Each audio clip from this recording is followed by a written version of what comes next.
Looks like we're not going to have Instagram today. Unable to connect. Son of a gun. Oh well. Looks like I screwed up IG. I don't know. When I pasted the address into IG, I guess it didn't work properly. It's reset to my Rumble settings because of some stupid shit.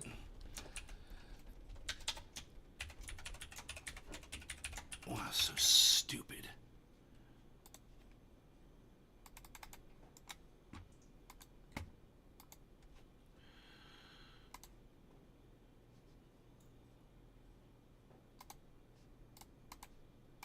Fucking so stupid. Oh my god. Ugh. So stupid, man. I can't click all on, so I guess we're not going to have IG today, guys. I'm sorry. Its restream is acting weird, and when I pasted the thing in, it didn't work right. I mean, I could try to re-add Instagram, I guess. Let me just try that. Let's remove Instagram and re-add it. Because it hasn't been working right for weeks. I've had to, it's a long story, but I have to turn all channels on to get Instagram to come on. And if you do that and you've already started the show and you click all on, it resets all of your lives. That happened to me the other day. So I'm going to try to do this again. Let's add Instagram. Nay's Garden Show.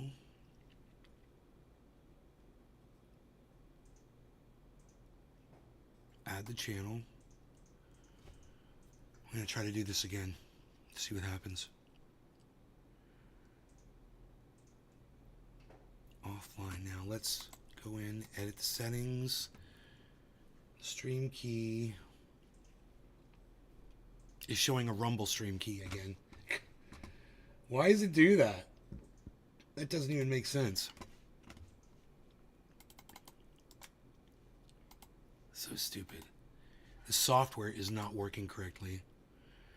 So I've re-added, I uninstalled and reinstalled IG. Let's see what happens. Nope, it's not working.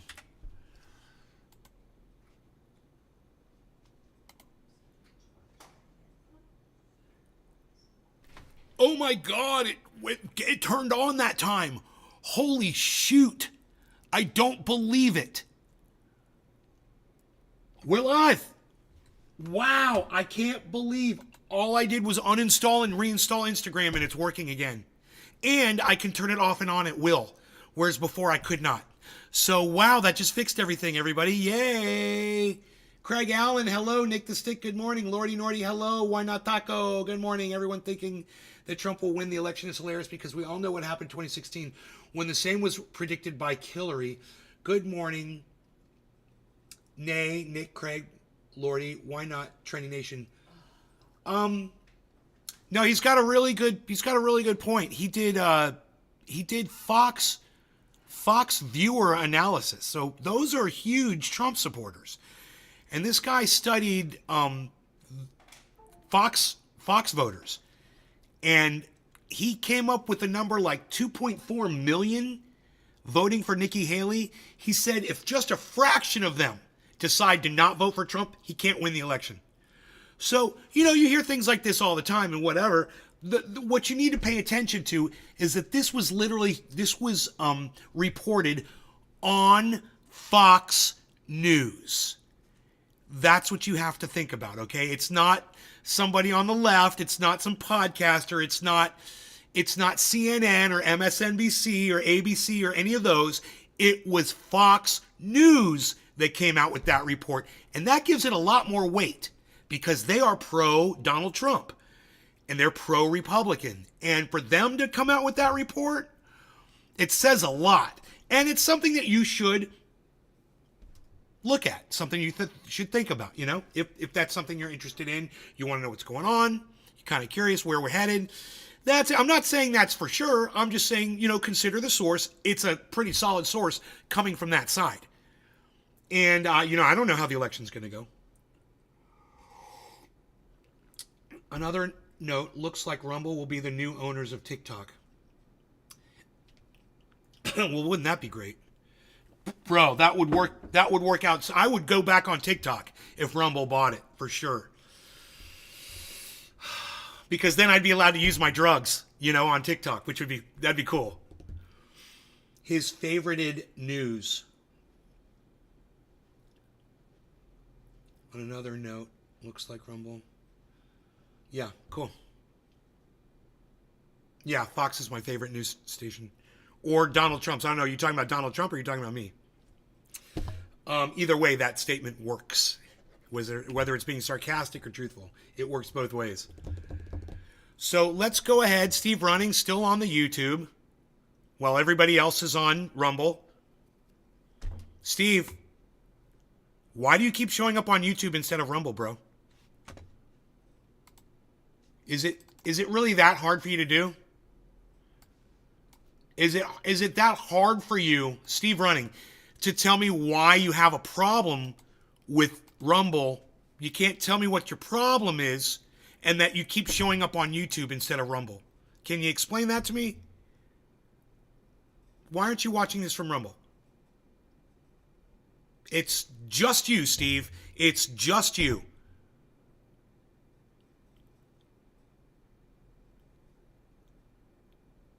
It doesn't show up. I don't even know what that means, bro. I don't know what it doesn't show up. I don't know what that means. What do you mean it doesn't show up? All I'm saying is download the Rumble app on your phone or go to rumble.com/user/Nays Garden/live to find the live stream. When you see a YouTube message pop up, why is this rocket science for you? Why is this so challenging, bro? I mean, which part of fuck YouTube don't you get? Which part of fuck Facebook don't some other people get? Come on over to Rumble, man. You've been there before. There you are. There you are. The link doesn't show up. Now you say not now? Well, there you are. Great. That's all. Come to Rumble. And fuck YouTube and fuck Facebook. They don't deserve your fucking your patronage. They silence your favorite fucking podcast, bro. Why would you want to give them your fucking time and your support by using them? Come on over to Rumble, everybody. Steve Running, glad you made it. Welcome to the show.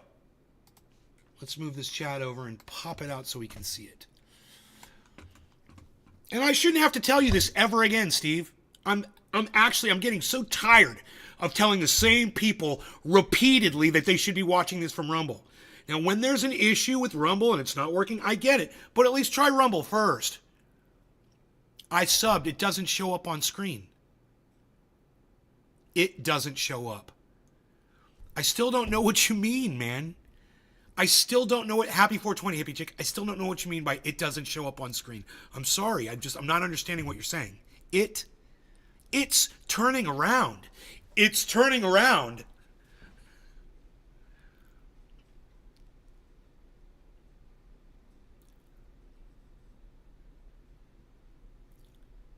I'm not in the mood to get all worked up right now, I just really don't think that we should be using Facebook or YouTube anymore. And when I stop broadcasting to those platforms, and it's going to happen, you're going to wonder where I went. You're not going to get those notifications anymore. So you might as well make the move over to Rumble now before it's too late, before you get lost in the fog, the fog of lies and narrative out there. You got to come through the fog to get to the garden, baby. Right? Nobody wants foggy internet. We're going back to the Jiffy Pop. Freeze-dried survival milk and an obviously defective flashlight remarketed as a fire starter. Did you click on them ads, bro? I can't wait to see if I get ad revenue. That'll be so cool. I'll be like, wow, this is new. Ad revenue. Wow, that's just got a ring to it, doesn't it? Fucked up joined. Hello, fucked up. If you're still there. Al Ketchel, hello. Al Ketchel, hello, and Tony. Yo, Taco, is that my friend? Why not Taco about it? Tony Taco, is that the same guy over on the IG? Right on. You can see we've lost a lot of value here. My personal crypto, I've lost over 50,000 in value in the last day. I'm hanging in there, guys. I'm not cashing anything in yet. So you don't have to take my advice. I'm just telling you what I'm doing. The Craig Allen, yo, on my phone screen, sorry. On your phone screen, it doesn't show up on screen. Hey, that's a badass flashlight. Deer Slayer, good morning. We got good news about the house in California, everybody. It looks like Pinoy is going to be able to stay there. So we're very happy. We did get a bid for insurance that is affordable. It's half of what they claimed it was going to be. Of course, we lose any value in an insurance plan at all, but they get to still live in the home, and it's having crappy insurance doesn't excite me at all, but it's better than having to toss people out on the street.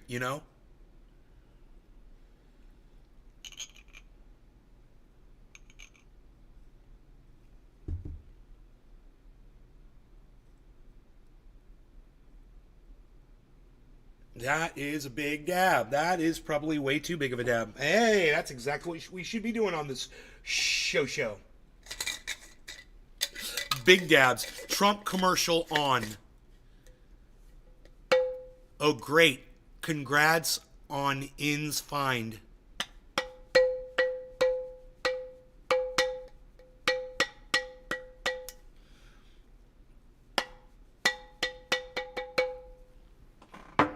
I like the sound of that. I like it.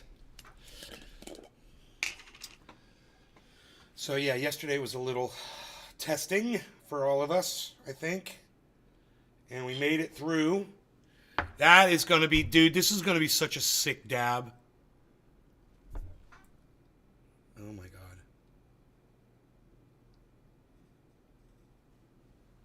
Yes, and yes. Hold, wait for it. Hold, please. Wait for it. And then we're going to get in the Kush mints.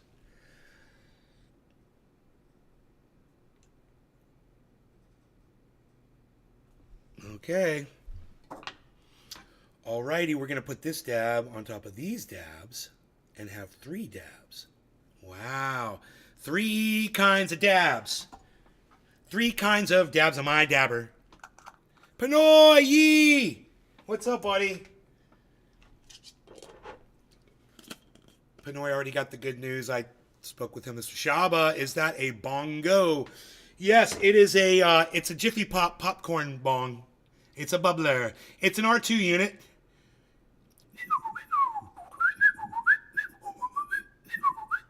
It's my R2 unit. But I want to show you this dab. 3 kinds of dab. Look at that. You can see all 3 of them right there.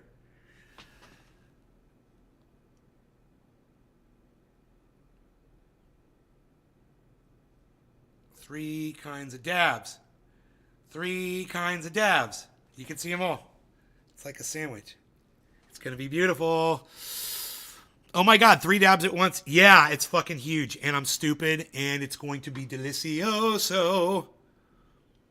Delicioso.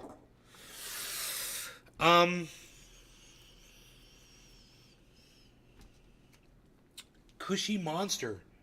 What's up, Cushy? Cushy Monster, hello if you're there. We lost Tony Yo Taco. We lost Al Ketchel. We lost Fucked Up. We lost all of them. All right, but if you were watching on the Instagram, great. I don't know why most of you choose to just swipe on by and not hang out and smoke with us, but that's cool. We're going to be talking about all kinds of stuff this morning. We've got video to watch and some entertainment. I'm going to be sauteed, I know.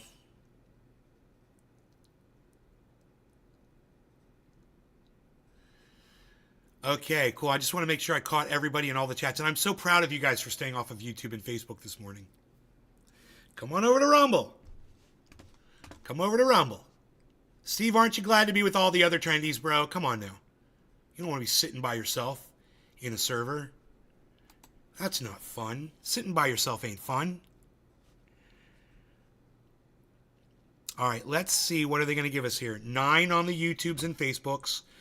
And maybe on Twitter if people are watching from there. I can look and see.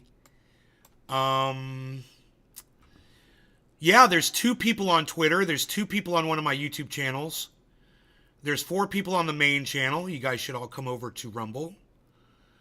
And it's rumble.com, you guys, if you didn't know. I'm realizing now there's a lot of people out there that just don't know about Rumble. You know, they don't realize that it's there. And I'm like here to tell you, yes, it's a social media platform. It gives us free speech. We like it a lot. It's got its quirks, but things are getting better. They're improving the service.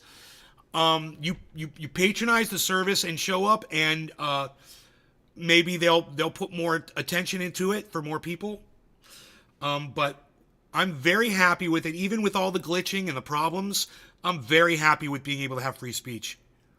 It's the only one that lets us have free speech. It's the only one that doesn't say, hey, we're taking your stuff down because you said this word or you said this misinfo or you played the wrong song. Well, fuck you. Fuck you. I'm sick of all your bullshit. And that's why I have literally removed all of my people from Facebook and YouTube and asked them to come over to Rumble. And I will keep doing it. I see 10 more people. I can get 10 more people over to my Rumble channel. And make sure when you come to Rumble, you click follow, turn on your notifications. And notifications seem to work really good for YouTube. So use the YouTube channel for notifications. But then come to Rumble when you see that I'm live. You know? All right? Is that cool? Let me try to bring this up here. Give me a second. Let me see what I got. What's this one? Okay, let's go with that one right there. Let's go with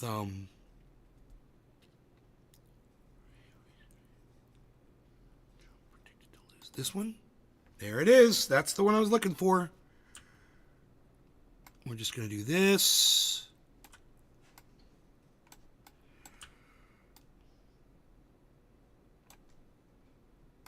And that. Great. Love the show numbers, guys. It's these show numbers that really improve my attitude and make me want to do a good show for you guys. So I'm going to do a dab, and then I'll start getting into the content portion of the show. Of course, for some of you, the dab is the content, so yay. I know it is for me.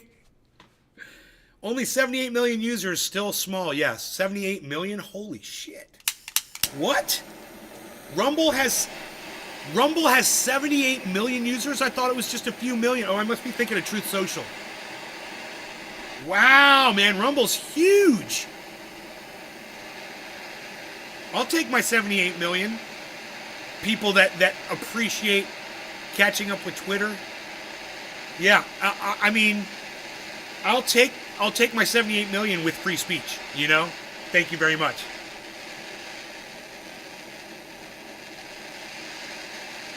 There were 2 or 3 things I wanted to discuss today. We're not even going to touch them because I'm broadcasting to YouTube.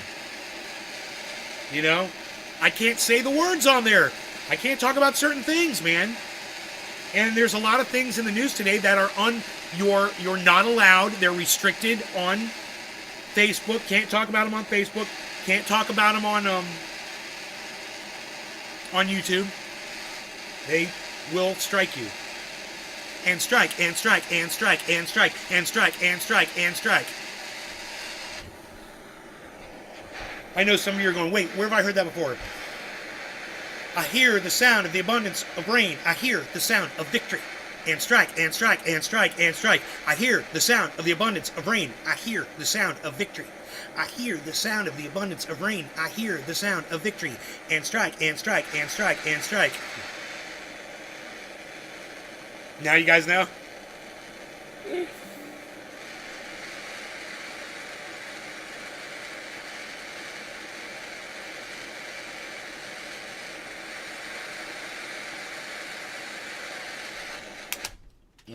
Okay, we're bright orange here. Look at us. We're glowing orange here. Look at this. We're bright orange. We're still orange. We're still orange. Aren't you glad you're orange? Orange, you glad you're orange? All right, what are we looking at here? Boom. No more orange. We're going to say 2141. Actually, let's do 2145. 2145. I like that one. Orange, says Craig. Orange. Orange. We're orange.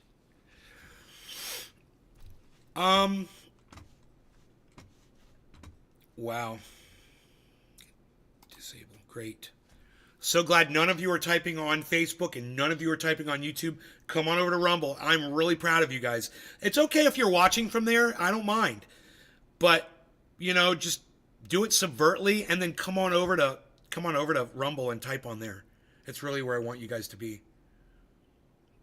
Like I said, free speech, man. That's all it is, free speech. Whether you love me or hate me, if you enjoy the show and the content, come on over to Rumble for the free speech. There's Kevin K. Kevin K 208. Come on over to Rumble for the free speech, bro. There's a link. There's a link for you right there, Kevin K. Come on over to Rumble. Download the app or 2145. We are there. No law regarding cannabis. This is a crazy big dab, everybody. Check it out.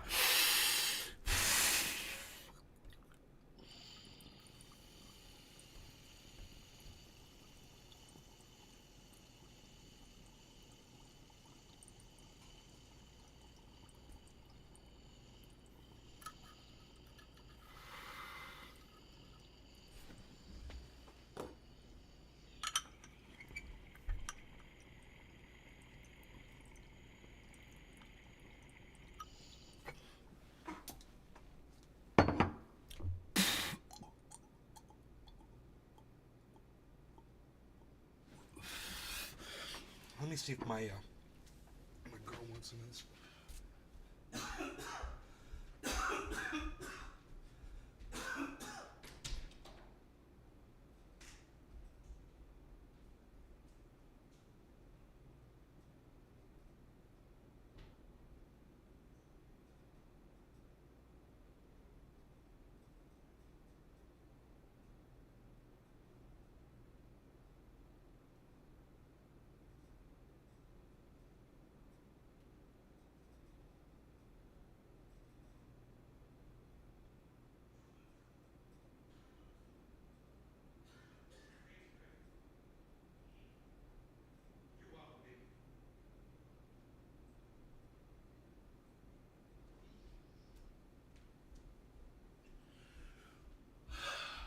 Rogan, why are you so perfect? Oh my God, you're so gorgeous, that dog.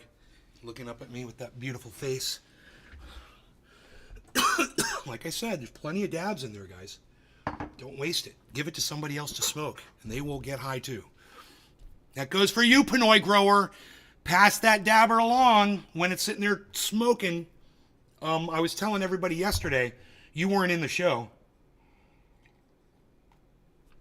If you do big dabs like Pinoy does, or my friend Iceman, these guys do huge dabs, and they're never able to finish the whole dab. No matter what they think or what they tell themselves, they're not, because the thing will burn for a whole minute after they're done taking a hit, and you can't hit that for a minute. So it's going to keep burning, it's going to keep burning, it's going to keep burning. If you got somebody with you, you can give it to that other person, or if you got few people with you, they can all take hits off of it, and they will all get dabs. As long as you smoke it within a minute or so. Just pass it right on. Why waste good concentrate, and why not have everyone be high, when they want to be high more often, right? If it's just going to sit there, it's literally just burning away. Because then when I go to smoke again, this thing is literally full of oil right now. And if I heated it up slowly and correctly, I'll get killer hits off of it. It's full of oil. And I could show you, man. Look inside here. You'll see it. This is what it looks like. That's what it looks like before I burn it all out of there. See that shiny oil down at the bottom?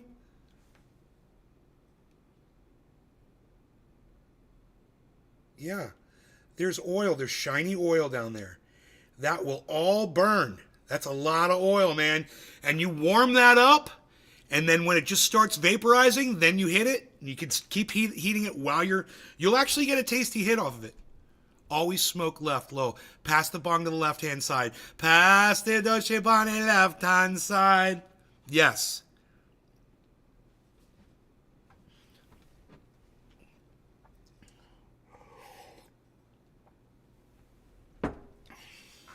Yes.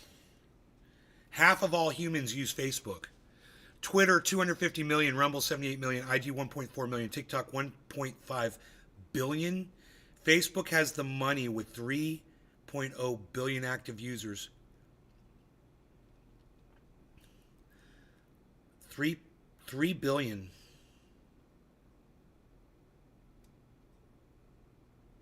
Half of all humans use Facebook. It's horrible.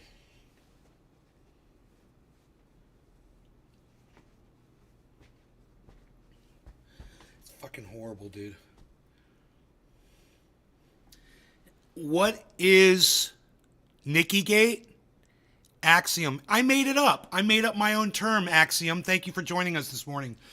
I'm calling Nickygate is the scandal, which is Nikki Haley running against Donald Trump and pulling like 2.5 million votes away from him. I'm calling that Nickygate. I came up with that all on my own. You like it?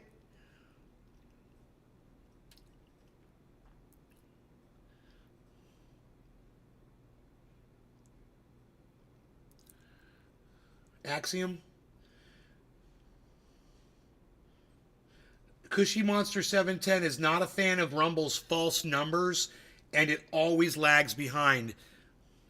It does lag. You're right. And Cushy Monster 710, I totally agree with you on that. On both counts. Dude, I fucking hate their fake numbers. I fucking hate their fake numbers. But the last few shows before this one, my numbers were at like 3 on Rumble. You know, there was barely anybody here for a few shows. So where were the fake numbers then? You know, I was looking for fake numbers all day, not getting them. And then what you said about it lagging behind, I know that's a problem too. It does lag behind. And I tell people throughout the show, I'm like, try to remember to hit the live button or to fast forward so we're in real time, because Rumble has the habit of lagging behind. It's got a bad habit of lagging behind, and you have to catch up if you want to stay in real time. And unless you're trying to hang on every word that your content creator is providing for you. You know, it's okay. Just skip ahead. And everyone should skip ahead right now and be in real time with me. Right now, you should all skip ahead and get in real time and do that throughout. And it depends on browsers and what phone you're using and whatever. And I don't understand why Rumble has that issue. I don't even catch it. Like when you're watching Rumble, it's lagging behind and you're like, why don't I see things like that? Or it's always just seems like it's running normally. But then I look at it and I realize I'm 2, 3, 5 minutes behind live. You know? But and I swear, man, this is only when I'm monitoring my own show. Have I noticed this? When I go on Rumble and I watch people, it doesn't seem to happen to me. And that might just be because of my system or my browser. I don't know. But it's when I'm monitoring myself that I get that horrible lag. And I figure if I'm getting it as a monitor, you don't know Axiom? You don't know? Axiom doesn't know. What don't you know, Axiom?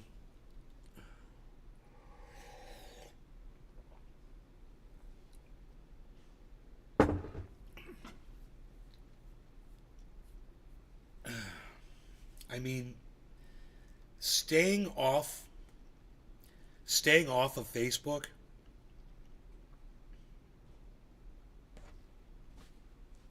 was pleasant for me.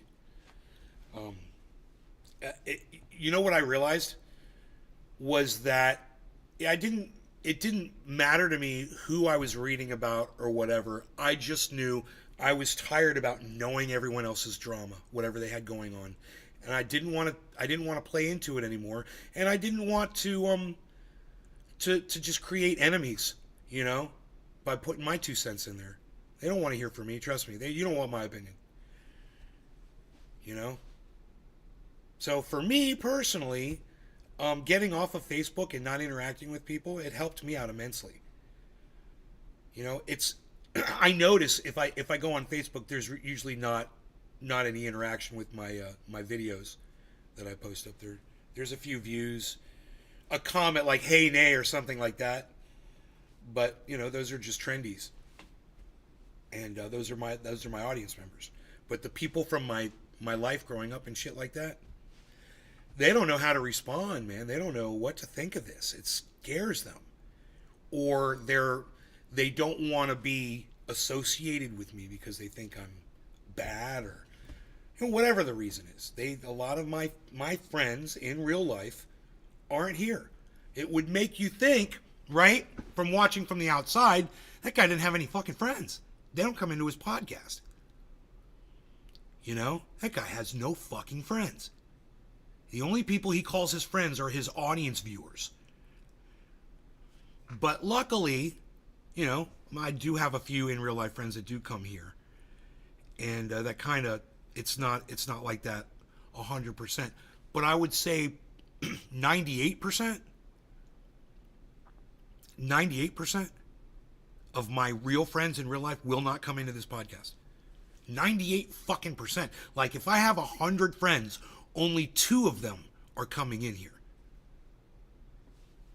regularly. Yeah, they'll pop in every once in a while. One of them will pop in, or they'll hang out for a while till I really, really piss them off.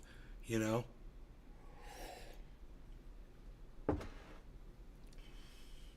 Or they just watch and they just won't let me know that they're watching. I know who you are. I know who you are. Yeah, I'm looking at you, and I'm not going to say your names, but I know exactly who you are.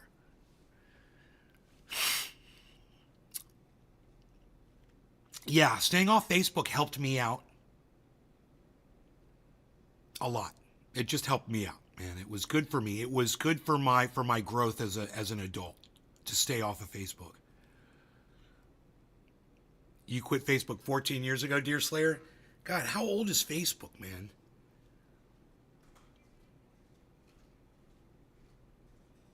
God damn.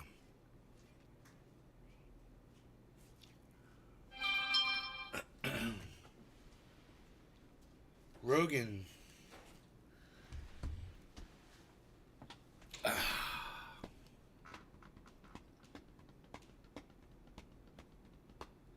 Axiom is not going to answer me.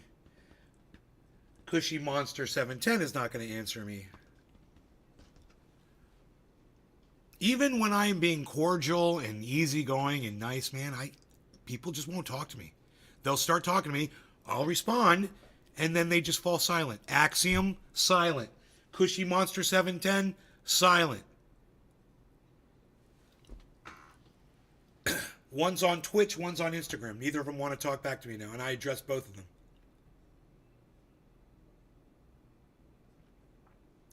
It's their loss. Oh my God, I agree. Oh, Panoy, I agree. You know, like when one of my friends comes on the show and is like, hey man, we should catch up. And I'm like, yo man, you should come into my show. You'll be caught up. You know, come into my show. We'll talk all the time. No, not going to do that. Coffee is life. Where'd that come from?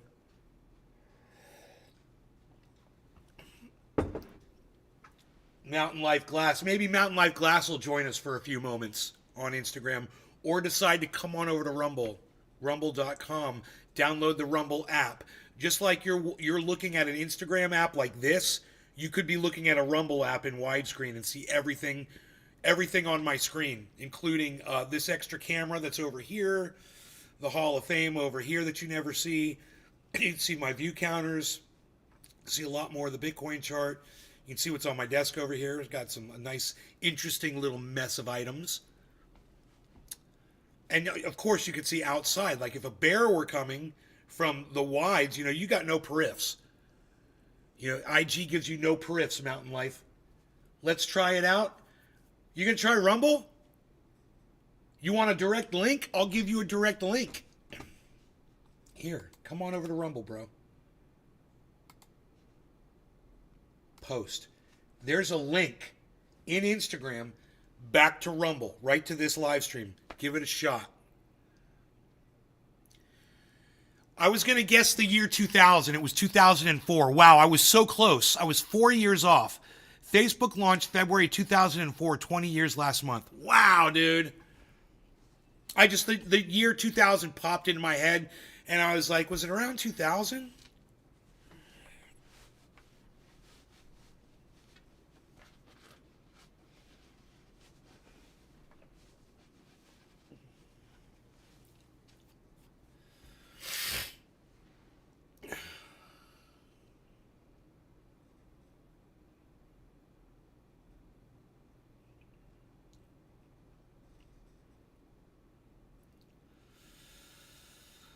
That last dab was insanity. It was pure Dr. Insano. It was absolute Captain Insano.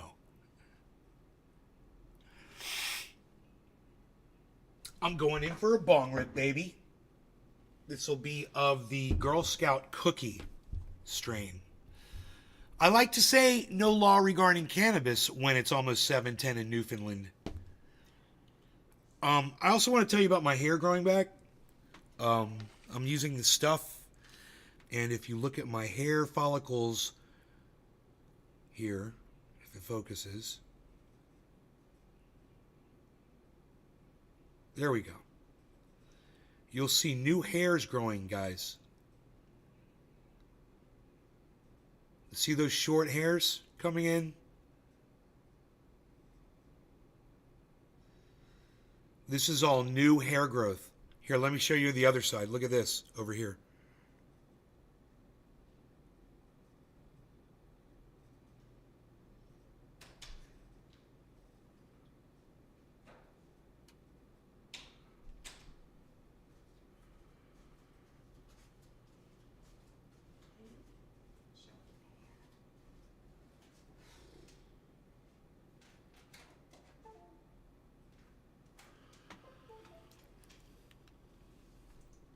This stuff is like, I couldn't believe it.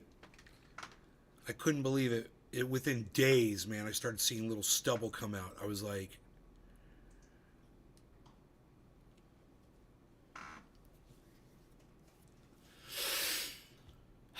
or you can be everything everywhere. All right, no law regarding cannabis. Cheers, everybody. Cheers, babe.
Okay, so this is what I saw.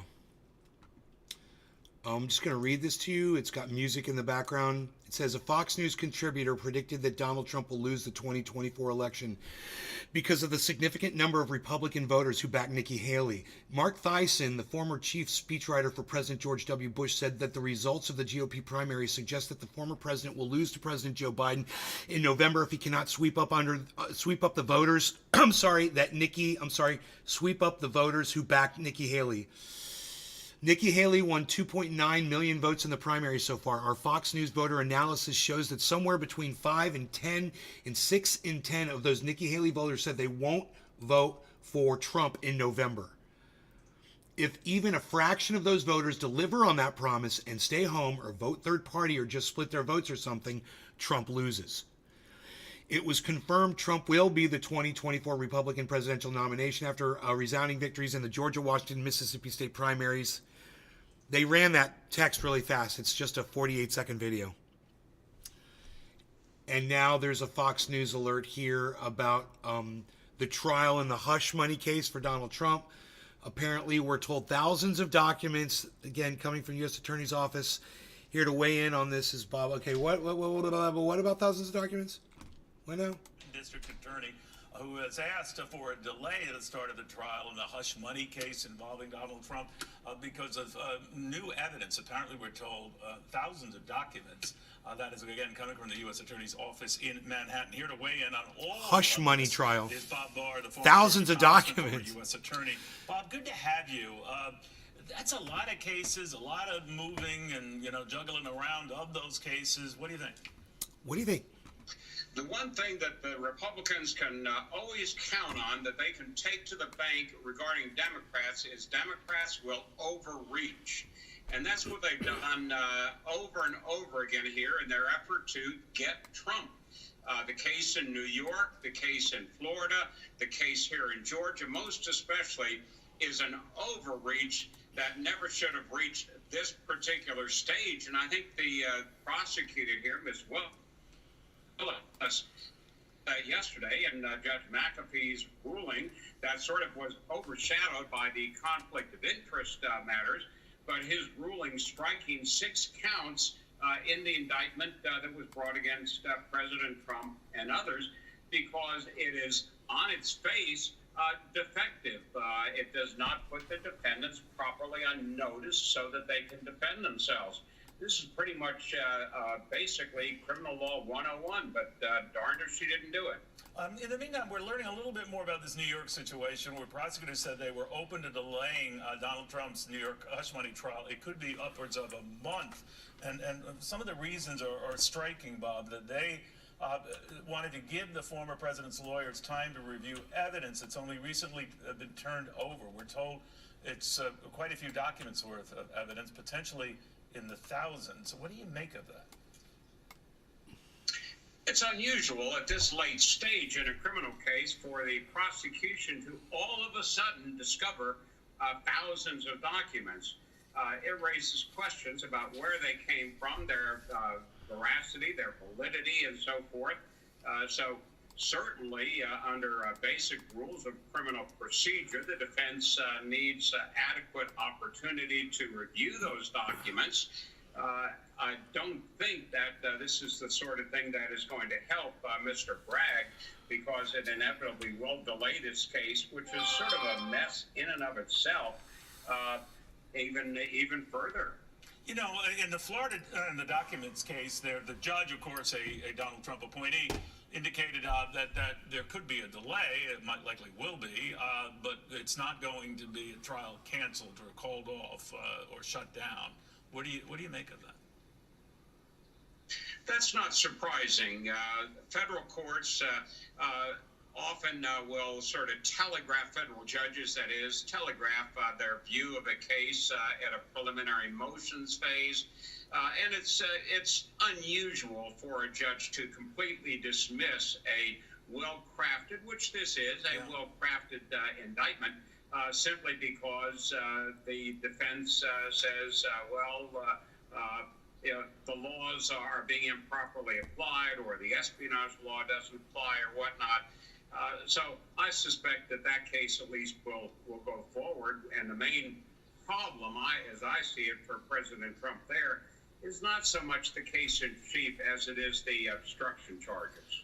We were just showing Congressman Donald Trump leaving the courthouse in Florida. He's attended a few of these events, a lot of the civil cases, the one involving E.G. Carroll. He was there for the finance ones that came up in New York. So he picks and chooses where he can go. Obviously, it's pressing when you have so many cases to go to.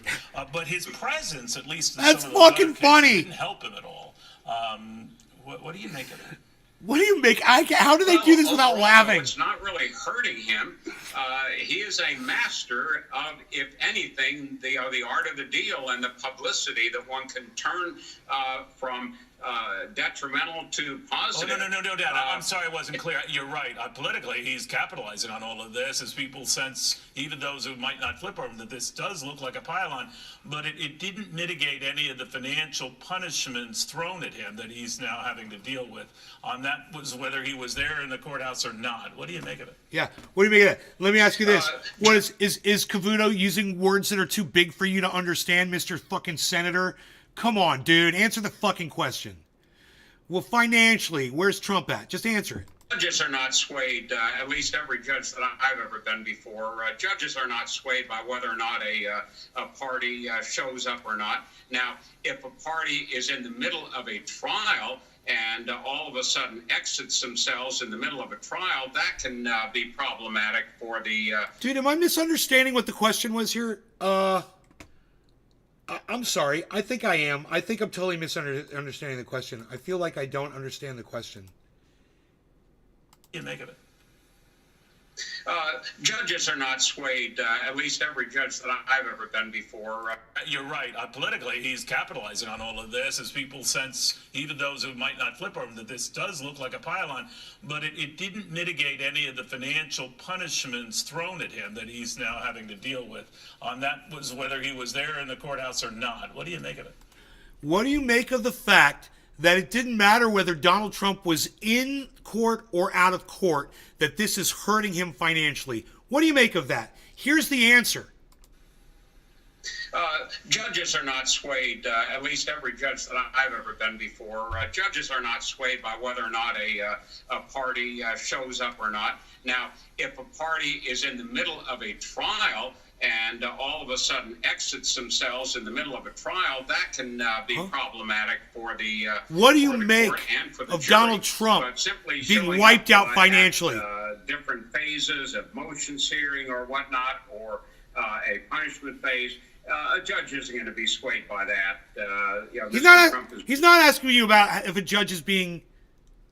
He's not asking if the judge is being swayed or influenced. He's asking you, what do you think about Donald Trump getting wiped out financially for losing all these fucking court cases? What do you think about that? Is really playing to the cameras and doing it very well, but it's not going to affect the judge's decisions. All right, Bob Barr, very good catching up with you on all these myriad. He just gives up. Fucking Neil Cavuto just fucking bends over and gives up. He's like, I'm not even going to press this guy, man. Whatever. Dude, don't answer my fucking question. Wow. Typical fucking Fox News shit. Be everything everywhere all at once. You could be everything everywhere all at once. You could be everything everywhere all at once. God, you could. If you could, you could. If you could, you could. You could totally do that.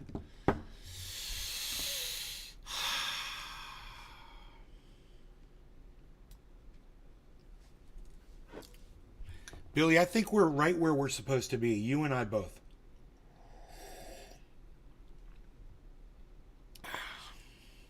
You know? It just took me a little longer to realize it. That's all.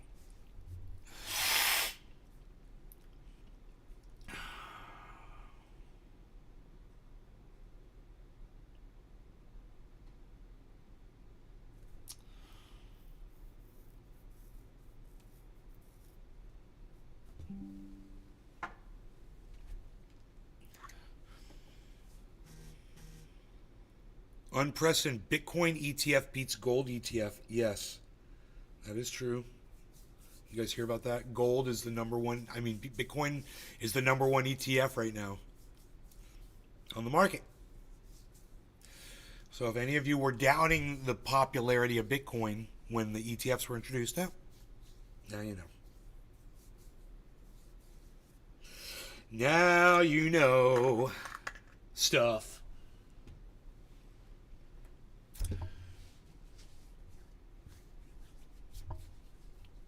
Now you know stuff.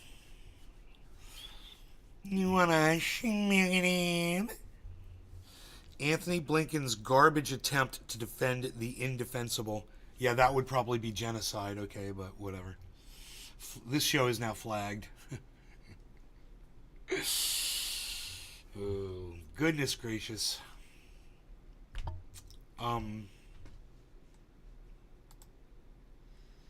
That's the meme from Tim and Eric. I love that one.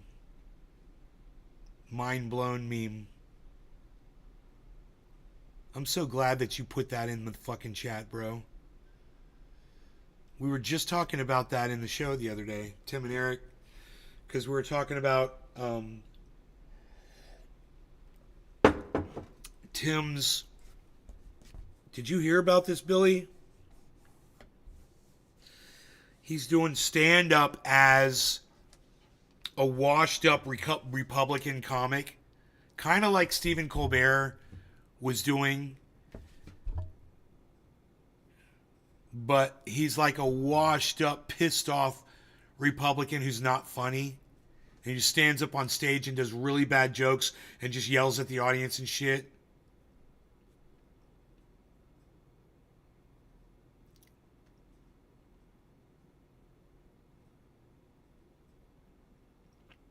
Have you seen that, Billy?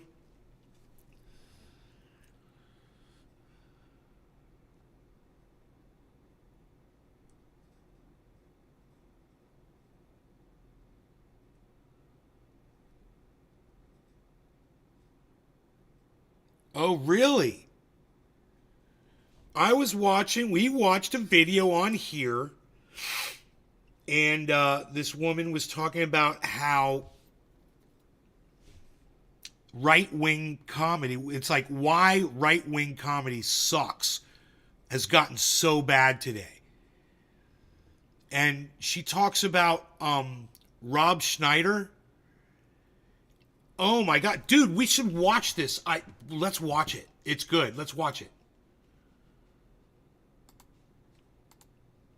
This was a long time ago, so I'm not going to be able to find it in my history probably. I'm just going to have to search it out. Why right-wing comedy is so bad. Rob, Schneider, something like that. There it is. I found it. I fucking found it, bro. Oh my God. It's Rob Schneider versus Tim Heidecker. That's in the title. And this right here is just showing a clip.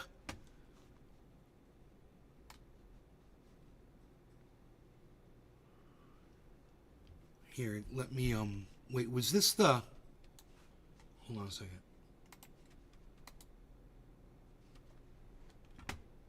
Okay, yeah, here, this one right here. Which one is that? What? No, this one. Which one is that? Okay, that works. That'll work. That'll totally work. We'll call that one,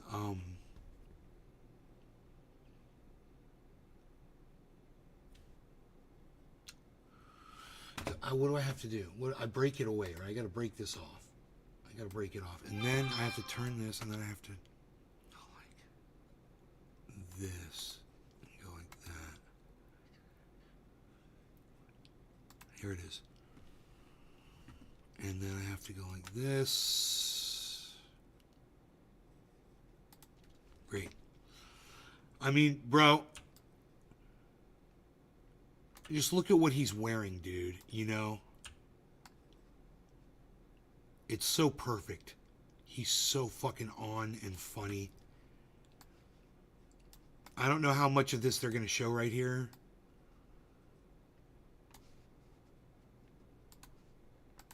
Material. Finally got a chance to hear the music of Keith Urban. I thought to myself, gee, this guy might want to change his name to Keith Rural. If you know what I mean.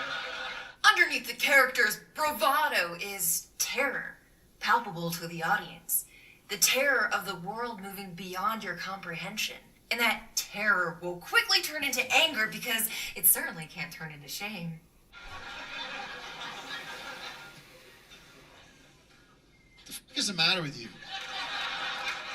You know what they say.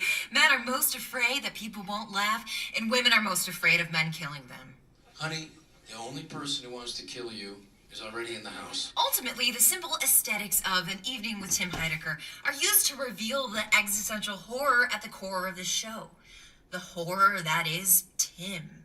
And once again, we arrive at the Schneider paradox. Two completely different projects made with completely different motivations. Now, what she does to Rob Schneider in this video, she fucking destroys him. He is so not talented and not good at writing and not good at acting. Everything he's ever done was because he was being carried.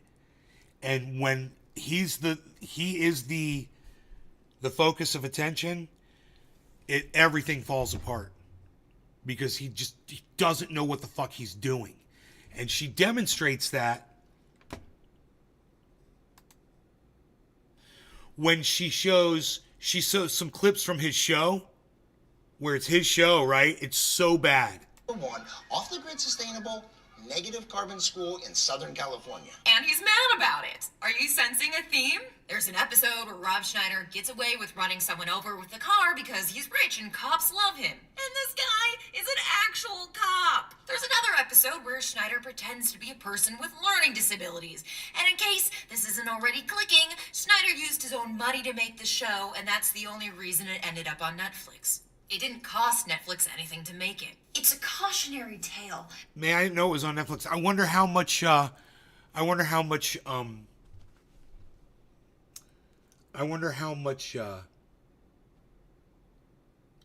viewing it gets.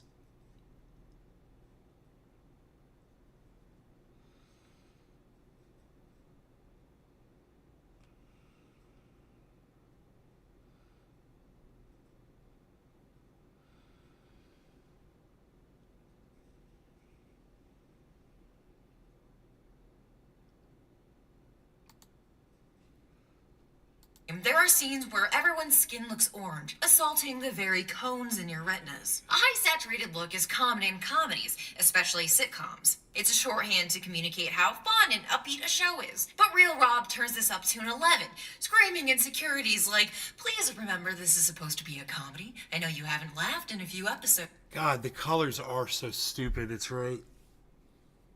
It's so obvious what they do, you know? They're supposed to be really fun, bright colors in our sitcom. Oh, God. This is it's painful to watch, dude, because he's so bad. His acting is so bad. But doesn't this orange color make you want to giggle? The color grading is so extreme and bad, even Rob's eyes are completely different colors from episode to episode. The comedy is nowhere near as vibrant as these colors. It's like you're seeing and hearing two completely different shows. You're a fish killer. What do? I guess we go back in time and feed the fish. Wait, we can't go back in time. That would require a time machine. Not to explain comedy.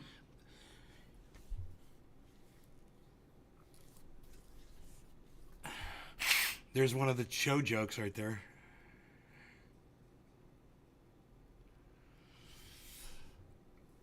Oh, God. It's so painful to watch. Why are we losing this, man? Tell me now.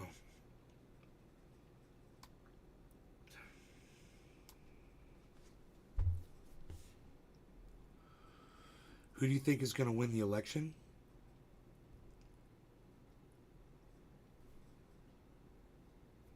I think whoever takes Joe Biden's place after he dies of old age. You know? I mean, Lee Camp has offered up a rock, a garden stone,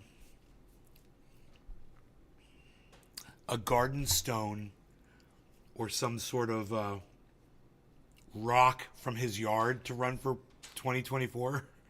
It's like rock for 2024, because a rock would be better than what we've been offered. A rock wouldn't be giving money to Israel for genocide. You know, a rock wouldn't. There's so much bad shit that presidents do that a rock would literally just be better. You know? You know, a rock wouldn't be opening up oil, more drilling. You know? A rock wouldn't be fucking hiring Supreme Court justices to shit all over women's rights like Donald Trump did. Fuck you. Fuck you. And you know who that fuck you was for. That was for every single one of you who had fucking some kind of problem with what I just said.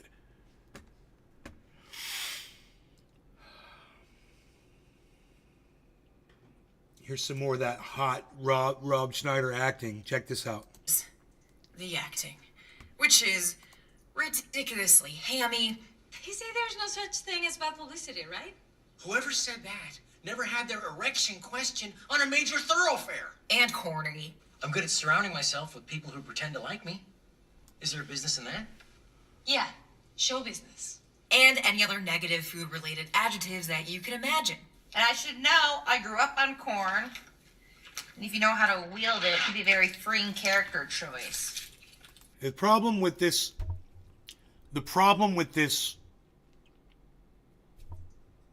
woman right here doing the show like this and trying to be funny while she's trying to say Rob Schneider's not funny. This woman, she ain't funny at all. In fact, I find more humor in Rob Schneider's work than hers. So for her to be the pot calling the kettle black, for her to be the pot calling the kettle not funny, it's pathetic. I mean, because this is the humor this woman has to offer. She should have just done it straightforward. From the very beginning, she tries to be funny from the very beginning of this thing. And there is nothing that she does or says that will make any of you laugh. In fact, oh, wait, I take that back. The culmination of how horrible she really is, that will make you laugh. You'll laugh at how pathetic her comedy is. Billy Ballantyne here, we're at 1309. Billy, watch this, bro. Watch this. Here's the very beginning. Watch This video is brought to you by my patrons. If you'd like to support, head over to patreon.com/MaggieMayFish. And by Mubi, a curated streaming service showing exceptional films from around the globe.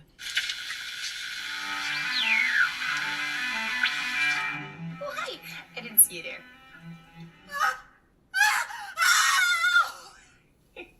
I'm just kidding. It's just a joke we like to play on the neighborhood kids sometime. Although we had to stop after Mr. Peterson killed his wife and kids across the street. The joke lost its spark, if you will, because it became too real. That's what we're going to be talking about today. The delicate balance of the performance muses, comedy and tragedy, as we look at two works from two man comedians who exemplify this paradox. I'd like to give a warning that we will be discussing racial stereotypes and Rob Schneider, both deeply upsetting and almost synonymous topics. So, grab an ears alt comic performing in your backyard as we discuss two films in conversation. Okay, so I don't even know what the fuck that was. Next. On my darkest days, the days when there is no light in the sky, the days when my soul can only muster a vacant... I watch Real Rob. Real Rob is a Rob Schneider Productions show starring Rob Schneider about Rob Schneider's life and Rob Schneider's wife. But before we talk about where Rob is, let's take a look at where Rob's been. Rob Schneider got his break as a writer on SNL in 1988 and graduated to a cast member in 1990, which led to characters like Put Your Weed in Here. You put your weed in there. And Rich Meister, the copy machine guy. It's on Meister, making copies. You get it. Which followed along the lines of the famous 90s SNL bit, which was to say the same line over and over until someone jumped out from the audience to murder the cast members just to make it stop. And it was really funny. After SNL, he had bit parts in the Adam Sandler verse, which led to leading roles in Deuce Bigelow, Male Gigolo, and The Animal. Staples of 2000s basement Billy. high school parties everywhere. If you ever wanted to immerse yourself in what boomers are mad at Gen Z for rejecting, look no further. Wait, she's coming back. Right now. But what really set Rob Schneider apart was his age-old dedication to the comedic art of crude racial stereotypes. Such as, but not limited to, yellow-face in I Now Pronounce You Chuck and Larry, pretending to be Native American in bedtime stories, playing a Palestinian who plants a bomb to kill Adam Sandler's Israeli counter-terrorist in You Don't Mess with the Zohan, playing a Saudi businessman in Click, where the character's name becomes a racist punchline, topped off with his short-lived CBS sitcom Rob, which was hailed as TV's worst new show and genuinely offensive.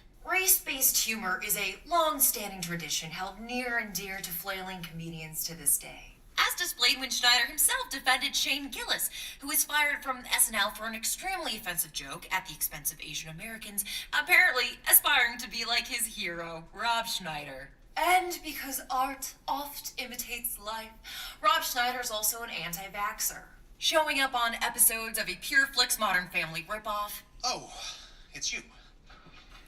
Unfortunately for everybody, it is. And once tried to lecture the late U.S. Representative John Lewis about Martin Luther King Jr., despite the fact that John Lewis was one of the Big Six who literally organized the March on Washington, where Dr. King gave his I Have a Dream speech. I told you, it's on my darkest days that I watch Real Rob. Because if Rob Schneider has made a lifelong contribution to bad comedy, then Real Rob is his Sistine Chapel, if it was painted with shit. Real Rob is a clumsy mashup of what appears to be attempts to emulate Louis C.K., Larry David, and Modern Family all at the same time, clawing at relevancy and interspersed with a few infomercials to push his real-life vitamin company. Wow, you know more about vitamins and organic foods than the people that work here. I go on the websites all the time for health. I read all the books about it. I become an expert in it. Here, let me summarize a few of the episodes. In this one, Rob Schneider gets a job promoting penis-enhancing tea.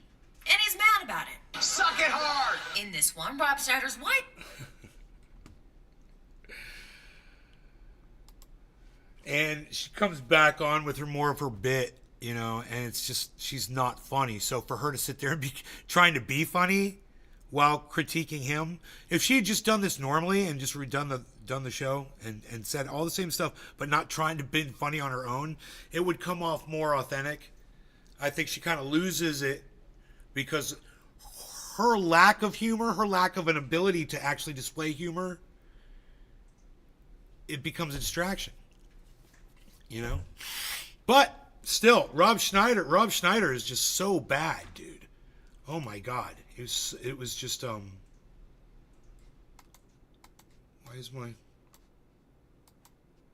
can't I click on shit? That's weird. What the hell's going on? There it goes. Huh. And the Tim Heidecker in that, oh my God, he's so funny, bro. He's so funny. It's well worth watching just for the Tim Heidecker clips.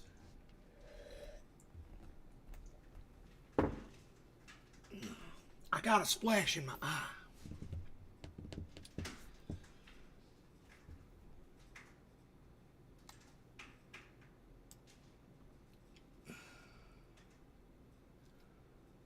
Oh yeah, they were talking about conspiracy theories on Destiny. I was watching that. Ex-scammer begs for a second chance. Voidzilla. Did he change the name of his channel, or is CoffeeZilla change his name to Voidzilla? I so don't understand. Hassan interviews Sam Cedar.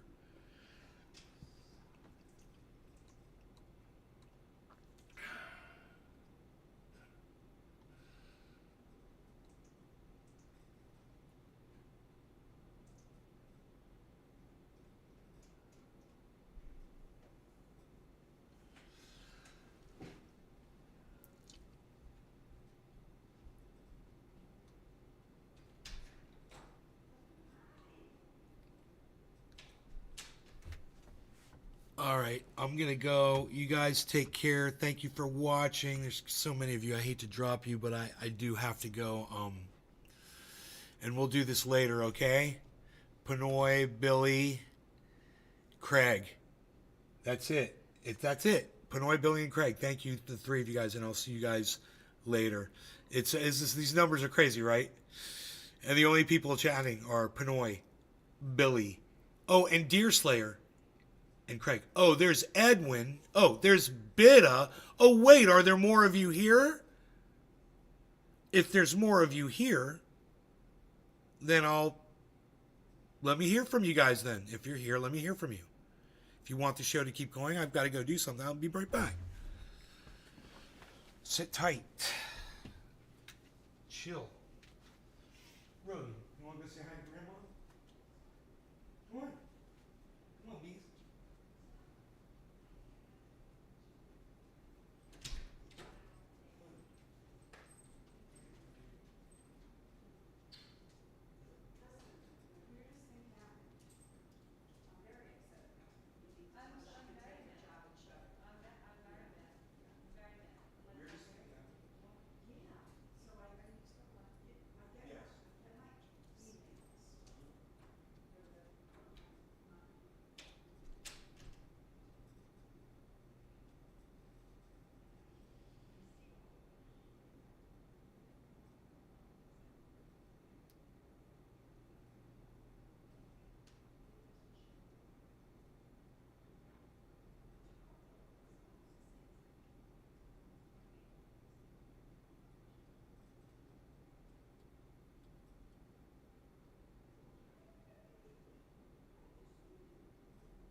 Almost done, guys. Hang in there.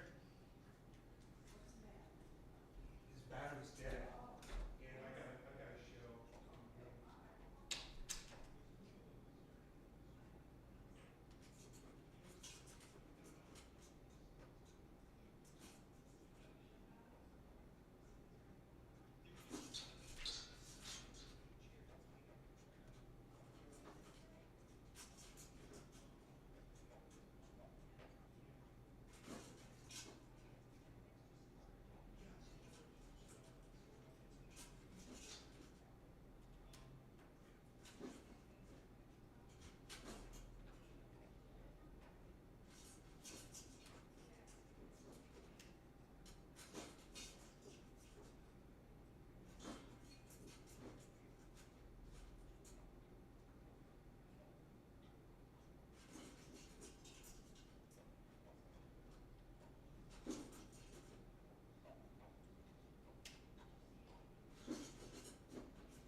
more second, guys. Hang in there.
Man, that is it. We're back. It's like a brand new show. It's like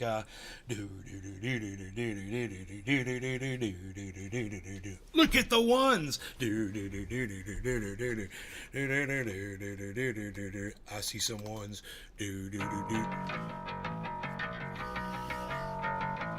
Prepare yourself.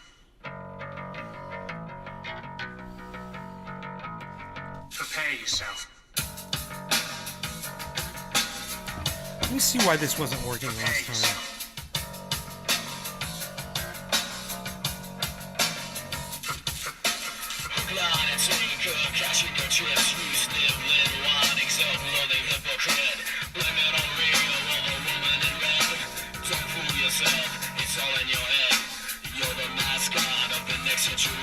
Huh. I don't know what monitor it is.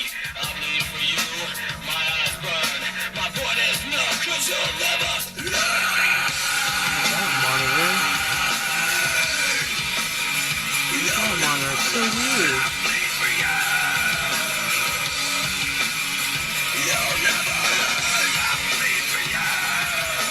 Oh, there it is. Wow, it's back. We got it. Cool, man. We got it back. So happy.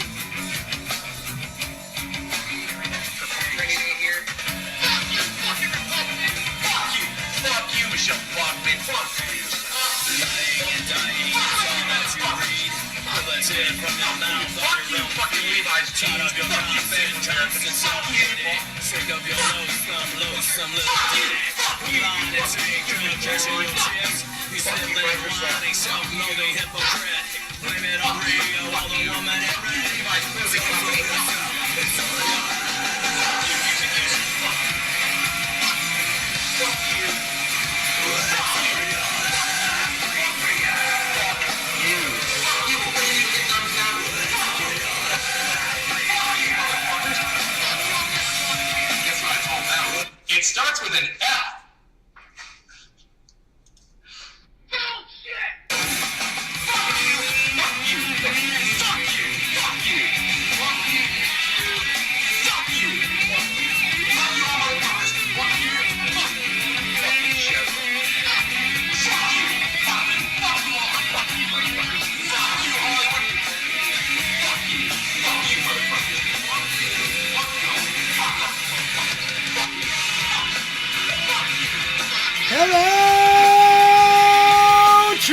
Trending day reporting in live from Orlando, Florida, home of Trending has jobs and all things trending, where you'll find me and hashtag Trending on all forms, social media, especially at rumble.com, the only place that gives us free speech. That's Nay's Garden at Rumble.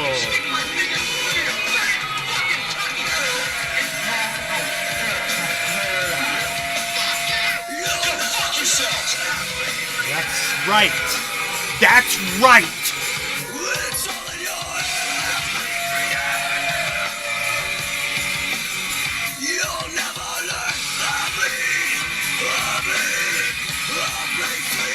I lost my coffee. I lost it. You don't know what I did with my coffee. I brought it somewhere and I put it down and I lost it. I don't know where I did it. I don't know what I did. Why'd I do it? Why did I? Why? Why?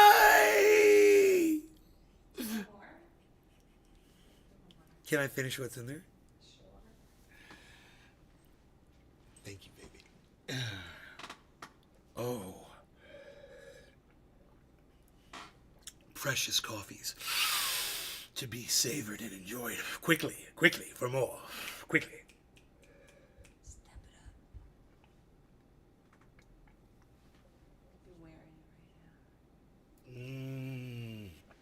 Delicioso. Delicioso. Hello, everybody. Welcome to the show. We're here. We're live. If you're just getting here, well, boy, are you in for a surprise. Big. Yes, please. Thank you. The tracker is charging. Yes, it is charging. So, man, we're good. We're good, man. You know why we're good? I'm going to tell you why we're good. We're good because yesterday we had a whole bunch of bad news, and today we ended up getting some good news that made the bad news not bad news anymore. It was just disappointing news, but not like bad. And that's way disappointing is way better than bad. So, the bad news is that I'm not going to get anywhere near the same quality of coverage on my house in California that I used to get. Home insurance coverage. And that sucks. Why? It's because of climate change, guys. These companies, they don't want our money anymore because they don't want to take the risk because there's an increased risk of fire in those areas due to climate change. It's that simple.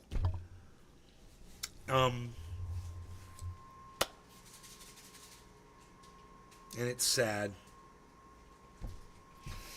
But when I moved there, I had a neighbor that said he was scared to live there. But he's still there.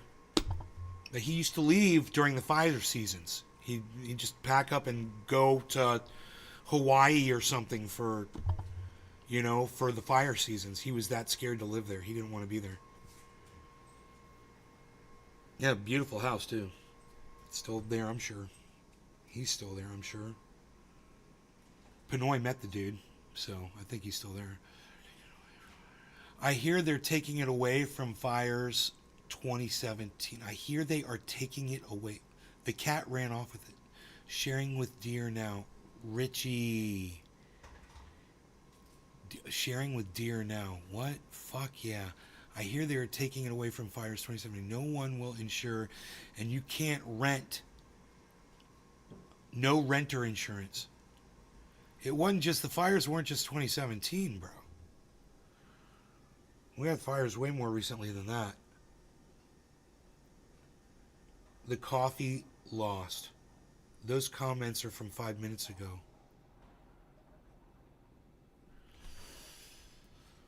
Okay. Got to do a bear scan real quick. That's the trick, man. You got to look because sometimes they'll just move through, So every once in a while, you got to look back there and see if you got any bear action. Burr action. We call it burr action out here. Burr action. Got burr action out there. Got burr action out there. Oh my God, yes, I have to do a tweet, but I need a photograph to do it, but it's going to be one of my better tweets. It's going to be one of my funny, awesome tweets. And I think I can already start composing the tweet right now, and then I can add the photo. Right? let's say, oh,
I'm just, thank you. No, I know exactly how, I've been thinking about this tweet since this morning, baby.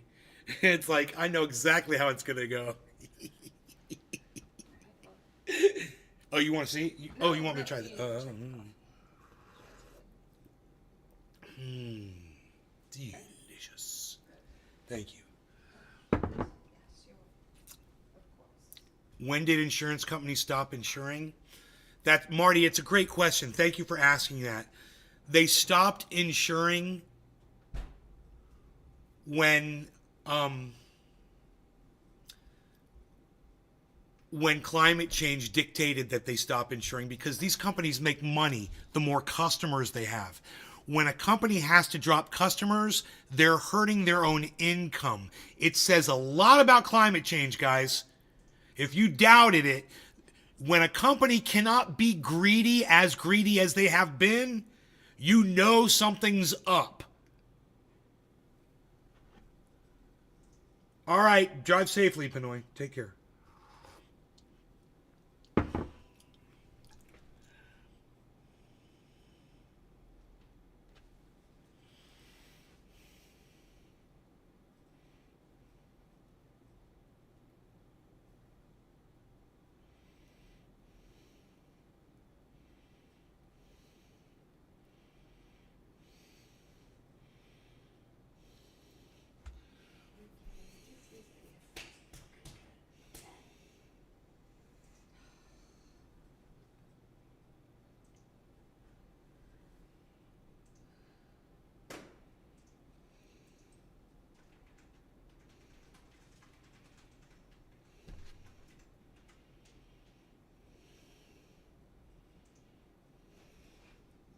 All right, I got to go take this photograph, and then I'm going to tweet this. Hold on 1 second, guys. How's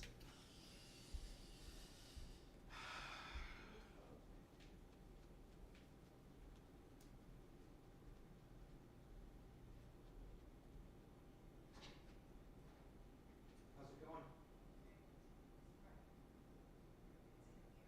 Okay, good.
Those of you who follow my Twitter have now seen the tweet, and I'm sure you're enjoying and appreciating my tweet genius.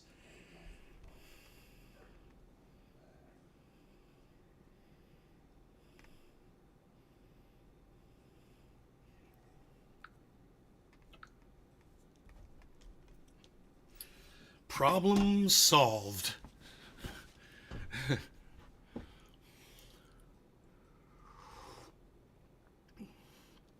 After disastrous fire seasons 2017-2018 wiped out decades of profit, insurance companies began dropping tens of thousands. Exactly, Marty. Exactly. You know, homes that have been insured for years now all of a sudden dropped. Whole entire areas completely deleted from insurance companies' customer lists. Deleted.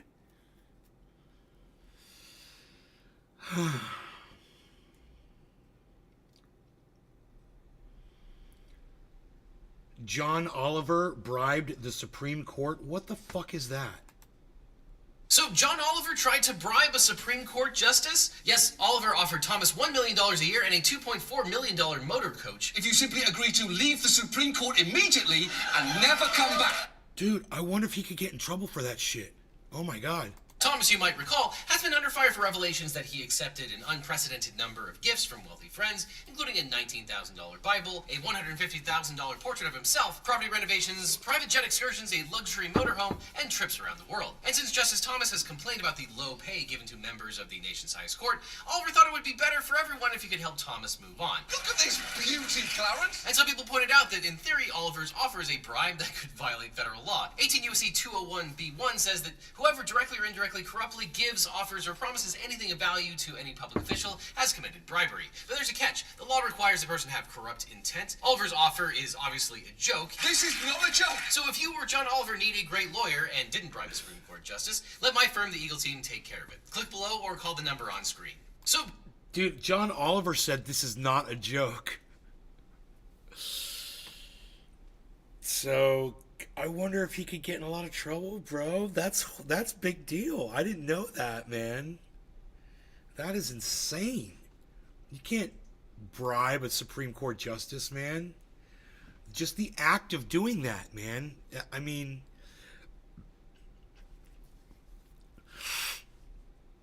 wow.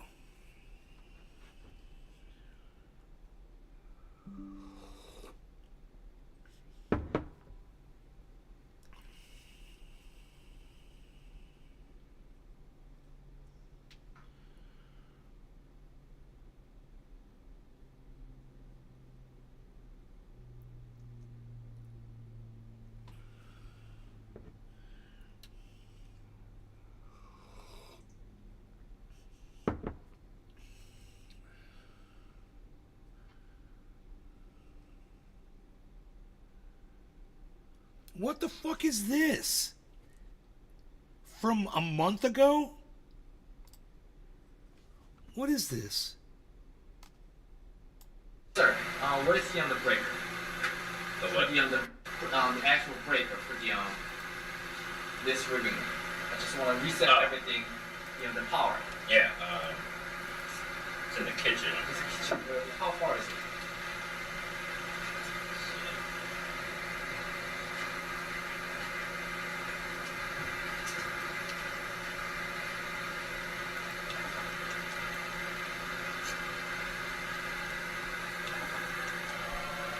Oh my god, oh my god! It's not turned off yet.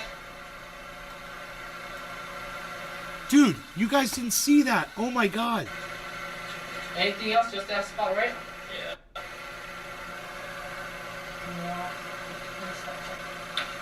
Dude, why can't I grab this thing? Holy shit. I don't know. I never noticed it. It's like a scratch. Yeah, so I need the, it's not a main board issue, that, the purple spot. It's not a main board issue, it's actually what the, causing by the panel. Yeah, I mean, if I go farther, I can definitely see it. Watch this. Watch this.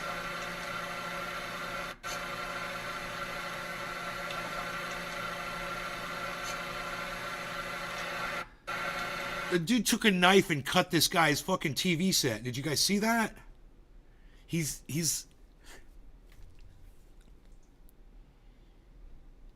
this is, I guess, is a Samsung repair tech, and came in and sliced this guy's fucking TV with a fucking razor knife. Are you guys seeing this?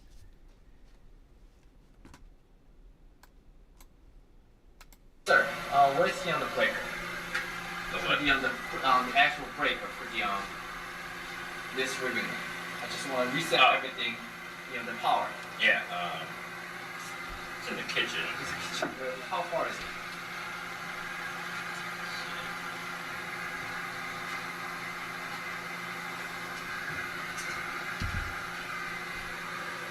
He's looking for cameras. Dude, look at this guy looking around for cameras. He's looking everywhere for cameras.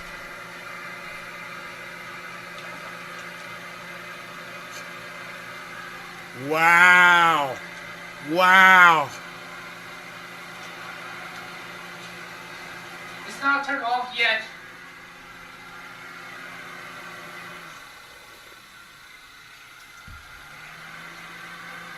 Dude, look at the there's a cannabis poster on the wall. Look at that. Oh, what? I love it, man. Oh, shit. It stands out once in a while. Look at that belly on that boy. Hey, don't fuck with those cannabis smokers. We got cameras in our house, bitch. Look at him. Look at him. Look at this. What's this? Look, there's a scratch right here. What is that? I don't know.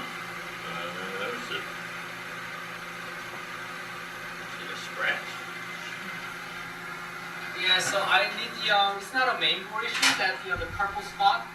It's not a main board issue, it's actually causing by the panel. Yeah, if I go farther, I can definitely see it. Yeah. That's it's gonna be bothersome. So I called Samsung and they said, they're gonna review the ticket and they probably add the part, which is expensive part, so they did not send me until I confirmed the He's got a hat. He's got a hat. It says 420 on the wall, too.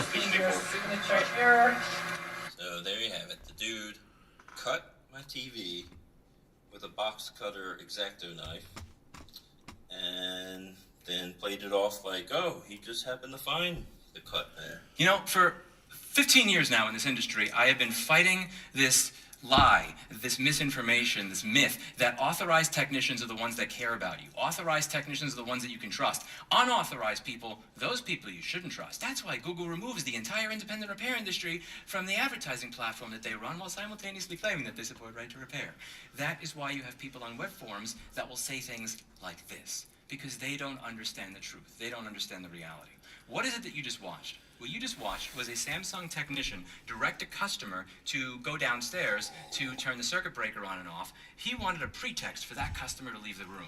After the customer left the room, he looked around to see if there's a camera. I saw that. When he didn't see a camera that was obvious, he took what looked like a razor or a box cutter. Oh, it was a box cutter. And walked over to the television and did this to damage it. It was a razor Why did he knife. do that? Some We of the all saw details that. You may find in this video by the customer of that television that had this experience. I was able to get more details by speaking with him directly. And what I learned is that that technician seemed agitated and aggravated from the notes that he would have had to wait 1 hour to an hour and a half for a truck to come out to bring a television screen for that television. It needed a part. Sorry, and it was Enoch, covered that in sucks, warranty. buddy. The Good to part see was you. not in his truck. He would have had to wait for somebody else to come out, which means that he would have not been able to end his day when he wanted to end his day. He would have had to end his day an hour to 2 hours later as a result of this. He didn't want to do that. Now, there are several things that you could do when this is the case. Behind door number 1, you can tell TC your Dub, boss what's up? and the customer, listen, man, I'm truly sorry that things are the way they are. I know this is unfair to you, and I know this is not what I need to do. I need to be able to leave at 5 o'clock today for a number of different reasons. I'm sorry. I will be back here to help you, and I will make it up to you, but I can't do this right now. That's what a man does. That's what a person with a backbone does. What a slimy little weasel-ass bitch does. Yeah! Oh my God, dude!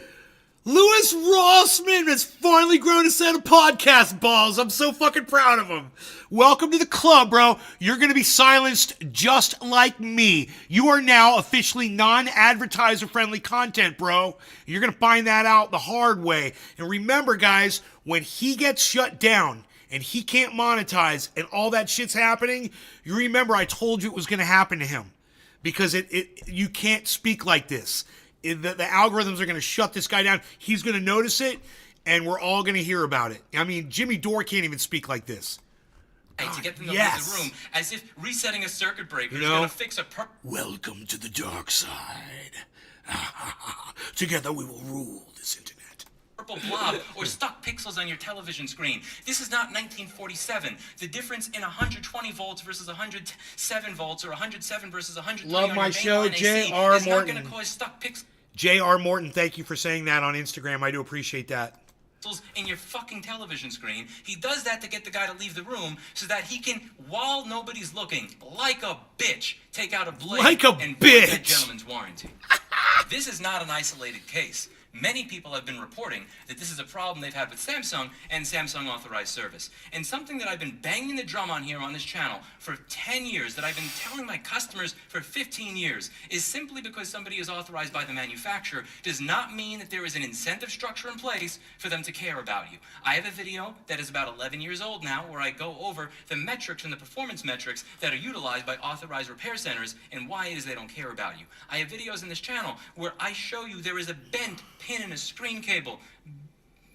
Worst case scenario, you're paying $150 to fix it. Best case scenario, you bend it back with tweezers, and the manufacturer is telling you it is $2,000 to replace. And here, you literally have them destroying the customer's property because the guy wants to go home early. Time and time again, I can provide evidence of how you are not having your interests served best by the manufacturer. And time again, the propaganda continues. Are there times that the manufacturer may be able to provide a better deal? Yes. Sometimes they provide a better deal because they have turned the screws so hard that they have cut us out of the supply chain completely to the point where I can't even buy parts to do my job, which is actually unfortunate, which is kind of where I am right now, 15 years in, and why He looks at his watch. In this particular industry. That being said, unauthorized repair, it's kind of like being a short guy in the dating market.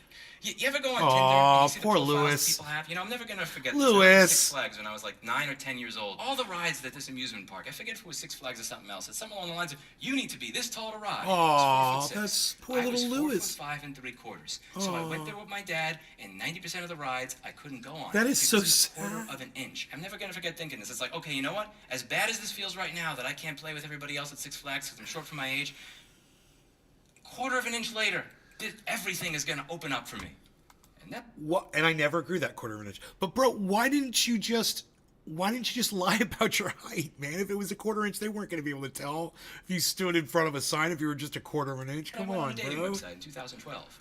Grow your hair higher. Six Flags is not the only place. Grow where your Six hair Flags would say higher. You must be this tall to enjoy this ride, or in my case, you know, this tall. Surprising number of people put that in their profile. But in all seriousness, the short man, like, we understand how it is. We got to be more charming. We have to be more interesting. We have to be better looking. We have to be in better shape. We have to be more successful. We have to have houses that have views like this. Whereas somebody who's taller, I don't know, maybe they could just live in a $500 studio apartment.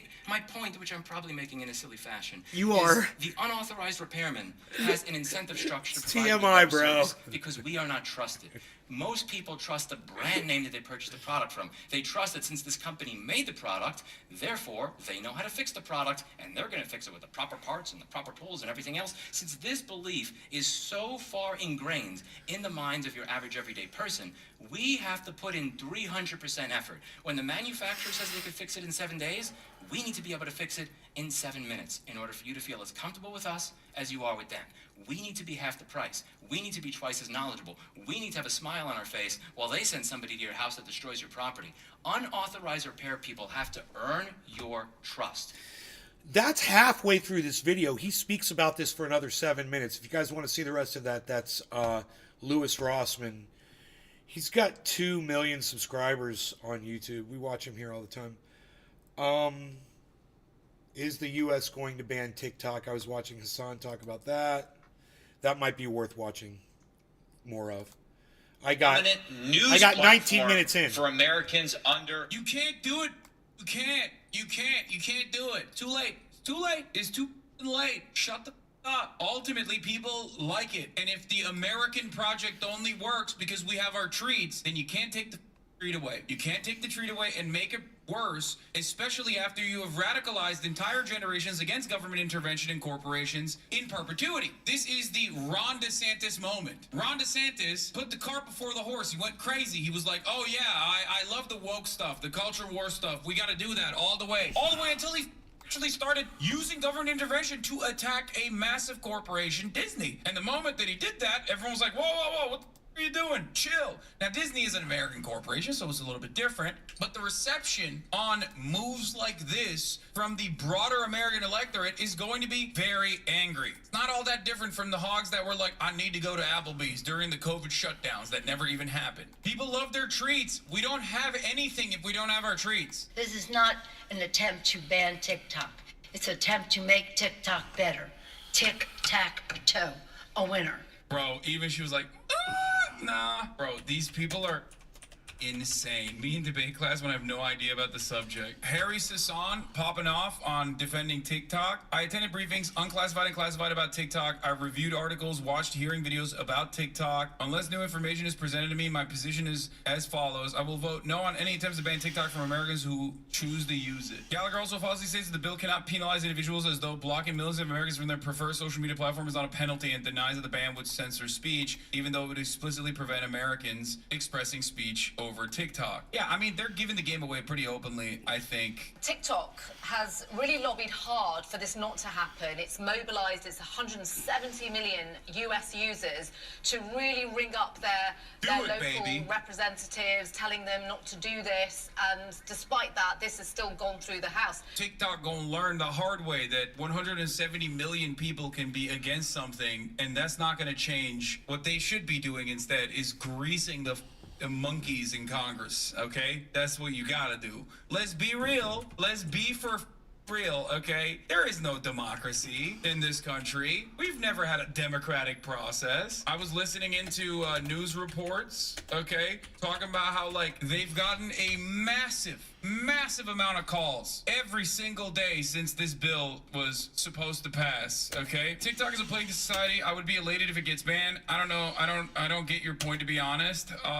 Everything that you're angry about TikTok exists in every single social media platform to the same degree. In many instances, TikTok's algorithm is just cranked up. It's on steroids, okay? The issue here is not about, like, actual regulatory control over what you see, or ensuring that we're not, like, radicalizing citizens or making them dumber. If that was the case, this would be a totally different bill. That would still run into some constitutional issues, obviously, because of restricting free speech. The flat earthers are mad. Flat earth is one of the biggest topics on TikTok. Now you know the real reason they want it banned. See, when you show me stuff like this, I'm like, yeah, maybe they should ban it, okay? So don't show me stuff like this. TikTok is in the treat category. And because it's in the treat category, one of those things that if you take away, it's bipartisan. Like, the anger and the resentment that will flow is actually bipartisan. It's like Applebee's, but even more bipartisan than Applebee's and jalapeno poppers. Speaking of Tic Tacs, we're gonna have a TikToker on the stream now. So, all right, let's talk about it. TikTok, Chinese PSYOP, okay. So he's referenced jalapeno poppers twice on this podcast now, just pointing that out, guys. Shouts out, Ricky. If you are on TikTok and successful, relatively successful, you are a Chinese communist spy. Absolutely. What do you have to say to that? You said you were very mad. I am. Well, I mean, I think the main reason that I'm upset, besides the fact that this is a direct attack on me personally, and that's why Congress is doing this, because they have a grudge against me personally, is because they're not passing any kind of comprehensive data privacy legislation. Like, they act like they care about data privacy, where your data's going, all this other stuff, but, like, they don't give a shit about that at all. They haven't made any movement to pass any kind of comprehensive protections for users. And the one thing, or maybe I don't know, one thing that Europe is more conscious of than we are is their data privacy. They have more, far-reaching laws. Google is getting sued all the time over there, or getting billions of dollars in fines because they're not, correctly participating in the strict privacy regimes they have over there. And you can actually get stuff taken down, you know, I mean, like, if people are sharing, I mean, the example that I'm thinking of is revenge porn, stuff like that. You can actually get stuff taken down in Europe. You can't really get anything taken down in the United States from search. Yeah, absolutely. I think Lil Bear in my community said it best when she said, if there was a genuine concern, they would have followed suit on, like, EU regulation. EU currently has no restrictions on, like, or EU is not pushing, like, a divestment from ByteDance for TikTok at all. No. There are real concerns with TikTok, but those concerns exist for every single social media platform, Hold on as I one talked about earlier. What's the problem? I'm looking for my napkin holders. Oh, I have no idea. Were they up there on the bar? They were on the bar.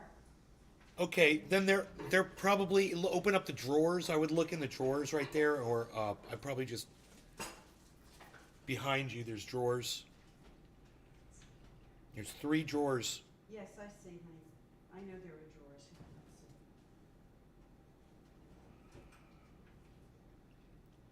There's a lot of booze. It's good for nothing. No. All right, well, it's got to be there. They got to be there somewhere. Yeah. Well, Because I wouldn't have moved them from the bar.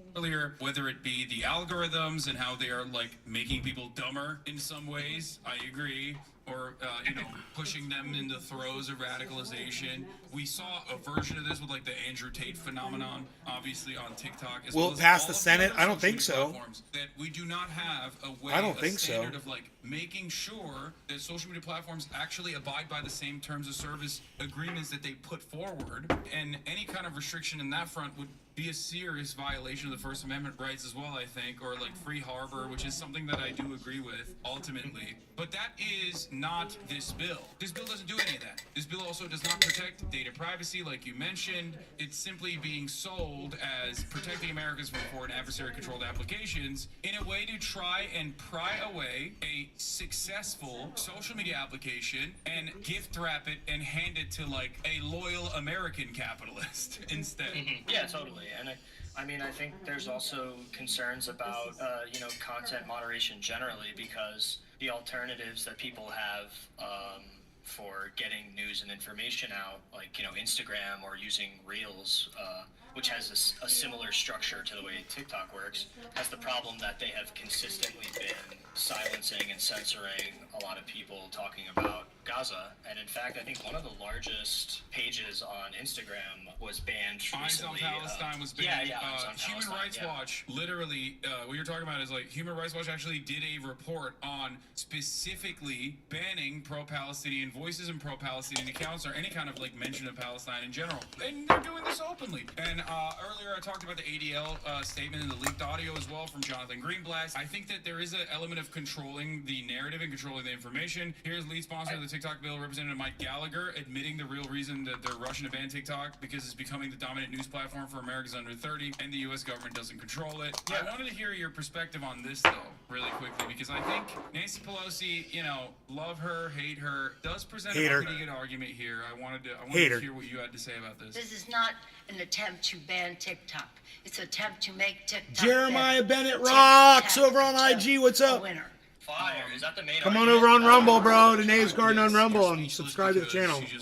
Follow the channel. She's awesome. Didn't she just make like? If this is the prosecutor and you're in court, your client is going to perma prison. Federal space prison. I would be interested to see what her most recent stock trades are in reference to any of this stuff. Wasn't there some guy who just dumped out a Boeing like the day before the investigation started? All these people are corrupt. But I will say that she makes some pretty nutty moves. She's a queen, and those are bars. And actually, I take back everything I said now. I think she's right. Tic-tac-toe. It's over for me. I'm gonna be out of it. I'm out of a job. I'm out of a second job. Okay, so you're angry. I wanted to hear more of your commentary on the situation. We're gonna be serious for a moment about everything that's going on, because I feel like I've covered this up and down all the way through. But I'm wondering if there's an angle that you as a TikToker or first and foremost could Well, I mean, I think that talked about. I mean, I think something that's interesting that hasn't been talked about too much is the fact that there are millions of people who run their small businesses, legitimate small businesses, not like drop shipping, but like legitimate small businesses through TikTok, or have been able to have success running small businesses because of TikTok. Millions of Americans who will be absolutely screwed over by this. Man, you heat it up right. One of those people. Obviously, I would be sad to lose some income. Not that I'm getting a lot. I'm not getting that much money from TikTok, but I think that's an aspect of this. And what really scares me is that the language in this bill that they passed yesterday is very reminiscent of the Restrict Act's language, which I made a mistake earlier on Twitter. I apologize, because I thought that still tastes decent too, and smooth. Still floating though. And some of the language is carried over from the Restrict Act. What I'll note is that wow, I had a whole dab ready to go. I didn't even use it. Term. It's not a fixed term. They can add countries to foreign adversary, and this is just a foot in the door, in my opinion, to opening up the possibilities of censorship. And people are still talking about VPNs. They're like, oh, I can use a VPN. It's no big deal. I think, based on my reading of this, VPNs face civil penalties if they, provide access. Like, I could see a situation where major VPN providers, if this bill is passed, will just prevent people from going to TikTok so they can avoid getting in trouble. One thing I just mentioned is, like, I come from a country that has serious restrictions on what you can access online. Turkey. VPNs work there, obviously. Turkey recently even went so far as to ban First Kick for gambling, and then also Twitch as well. Since for then, gambling. It's been unbanned. But, like, things like this do not happen in America for one very good reason. It's not because, like, we value free speech or anything. I mean, yeah, it's like, I wonder if I should try to heat it up again. There's so much oil down in there. And my take earlier was that, like, if you take the treats away, people are going to get very frustrated, because the American project hinges on you being able to have unrestricted access to your treats. I do need my treats. That is why I will say I'm extra upset, because I have a broken, rotted out brain, and I do need my treats, and it doesn't help. Right on, Enoch. I just quit my job, and I was looking at, like, damn, I brought in some money from TikTok this week. They Larry Davided me or something. This is like a Larry David situation. I feel like, quit my job. I'm crushing it on TikTok. Now they're gonna take it away. That I'm killing it. Yeah, they're doing this specifically for you, which is. I really think it's I'm because of me. For it. I know. Behind the scenes, I know that you've been pushing for this. Yeah, I am the puppet master. It's Turkish-controlled media, not George Soros. He's a broke boy. I'm the real billionaire. I also think it's important to consider, quite genuinely, even though it might seem like an exaggeration, the impact that TikTok had as a platform over the last 4 years, during the summer of 2020, obviously in the last several months in relation to everything that's happening in Palestine.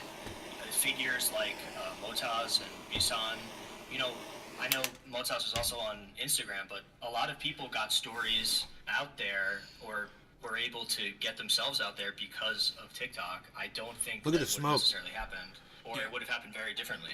No, I think that's another motivator. I think the first and foremost major motivator here is to pry away a successful product away from a foreign adversary that we've declared a foreign adversary, even though we do so much trade with them, at the behest of, like, an American capital owner. But then the secondary reason is so that we can control and restrict what kind of information gets presented on this application, and also create another opportunity for backdoors. Like, this is a big part of, obviously, the mass surveillance flavor's gone. Post 9/11, especially. A lot of these social media companies, like almost all of them, are also working with the State Department, whether it be surveilling, foreign nationals, or whether it be surveilling the American population. That presents a big national security problem for Americans, not because, like, China is surveilling us by way of TikTok. As we talked about earlier, data brokers exist regardless of our information. They can just, like, go and buy it.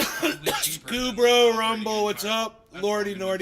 Is more so to ensure that, we have yet another avenue for controlling all of the back-end information that we can give to the government if need be, to the intelligence communities if need be. I mean, it's also intensely hypocritical, like, when we talk about the Great Wall, the firewall in China for their internet access, being concerned, or members of Congress acting very concerned about what people have access to in other countries, and then to turn around and do this. But beyond that, like, you mentioned, working with intelligence agencies, there's not a lot of transparency in the way that these things are structured or data is produced in the United States with American companies.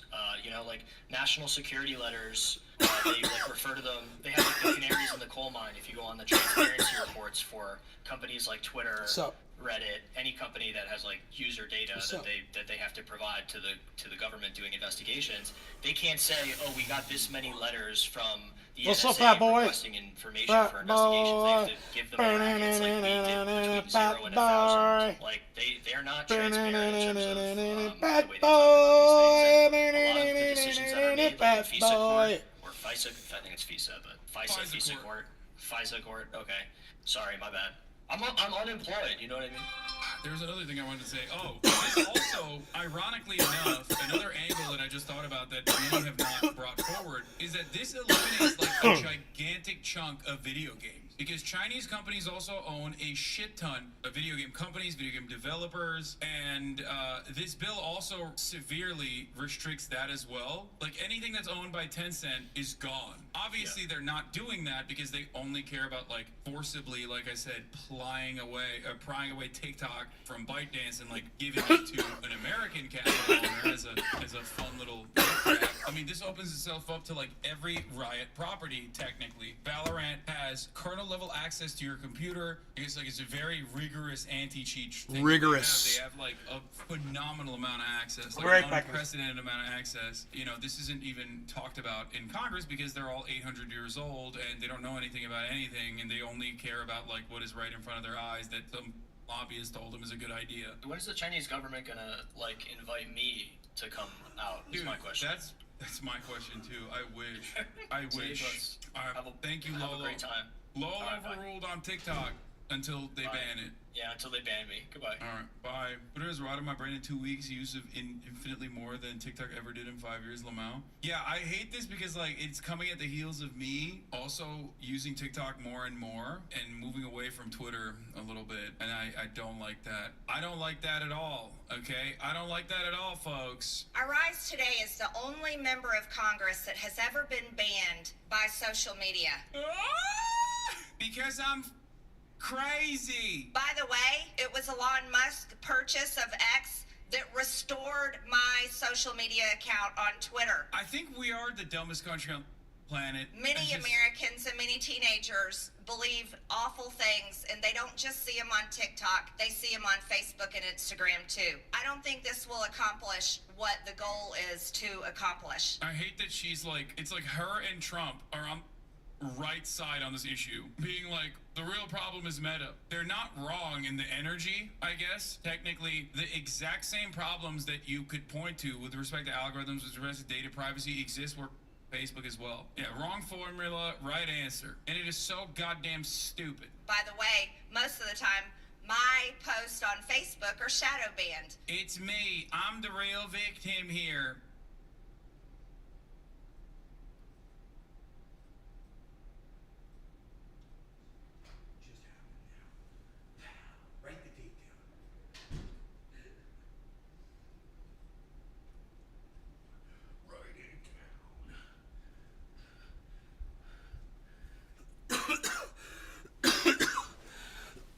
What happened to the sound?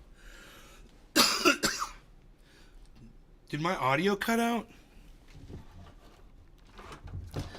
Dude, I got full charge. What's up? Hello? What happened to the sound? Oh, dude. There is sound. Oh, the video's over. Oh, the video is over. I see. Stop panicking. It's okay. Conservatives versus Hollywood. Some more news.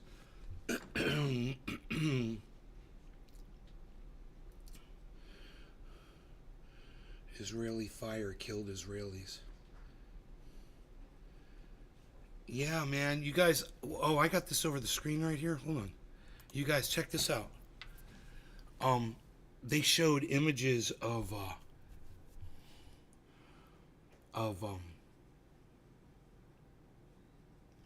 damage done to buildings where these Gazans were waiting for food, and they're claiming that it was the Israeli army that was firing tanks and mortars And that Israeli army is trying to blame Hamas, you know, for it. A whole bunch of people were killed. But I saw the images of the damage, and I'm here to tell you that it's possible that the holes in the walls that I saw, that damage could have been done with rocket-propelled grenades. It's possible. They do a lot of damage, man. They blow shit up. But if that was the case, most of those people would know an RPG compared to tank and mortar fire. Now, there seems to be some discrepancy as to whether it was tank or mortar. But it's not the kind of weapons that Hamas has access to is the problem. So when you look at the damage to the buildings, it's possible that damage was caused by RPGs. It's possible. There's entire walls caved in, just wrecked shit, holes, giant holes in walls, bigger than this, giant holes in walls, blood everywhere. It's looks like shrapnel ripped through all the walls and shit. You know, I don't know, but I got a pretty good idea. You know, this is one of the kind of things I can't put in the title. You know.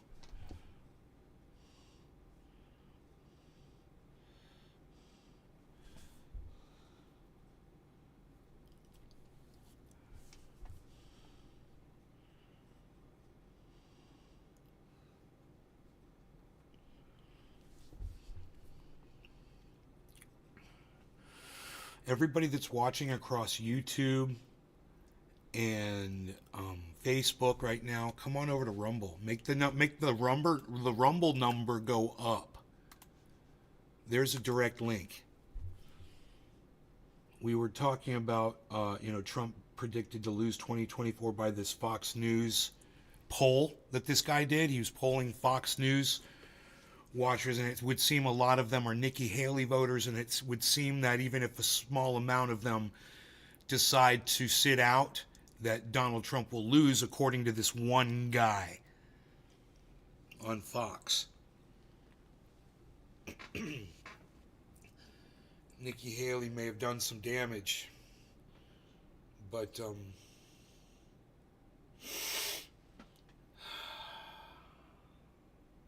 there's a lot of reasons not to vote for the current administration. You know? A lot. And the problem is, the reasons you don't want to vote for the current administration are the reasons you don't want to vote for Donald Trump's administration. It's the exact same reasons. But, hey, did you guys hear this? Here it is. Newsflash. Did anybody hear Joe Biden actually mention cannabis in his State of the Union address? You guys know about this?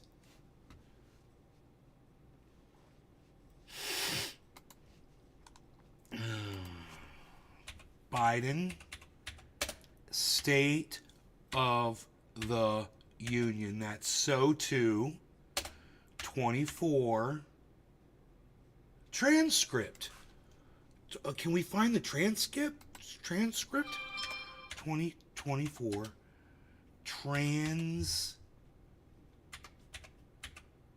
it's not available. Transcript. God, if we could find that. State of the Union transcript. Read full text. Here it is. Let me see what we got here.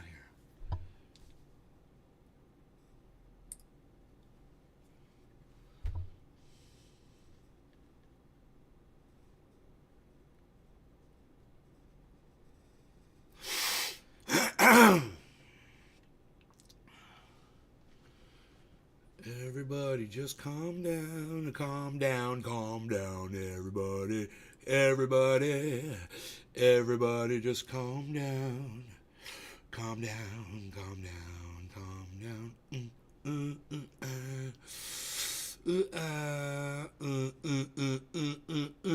Bam! Ba-flow, ba-flow, ba-flow, ba-flow, ba-flow.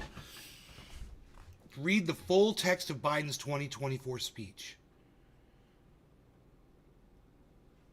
Continue reading. Okay, now, we want to bring up a search text on a browser or in Windows, we hit Control T?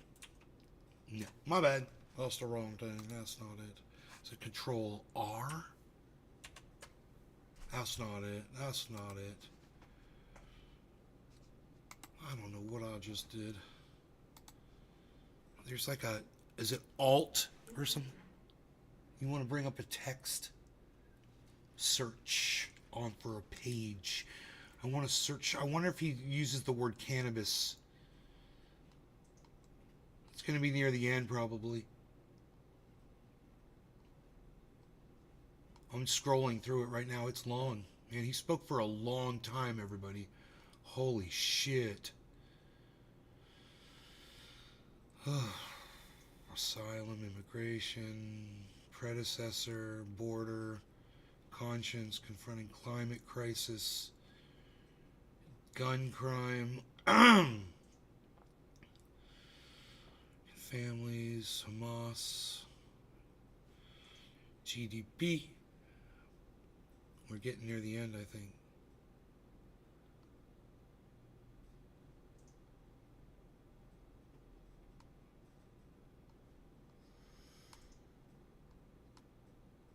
It's missing parts. And now that it... Billy, you're funny. I get that joke.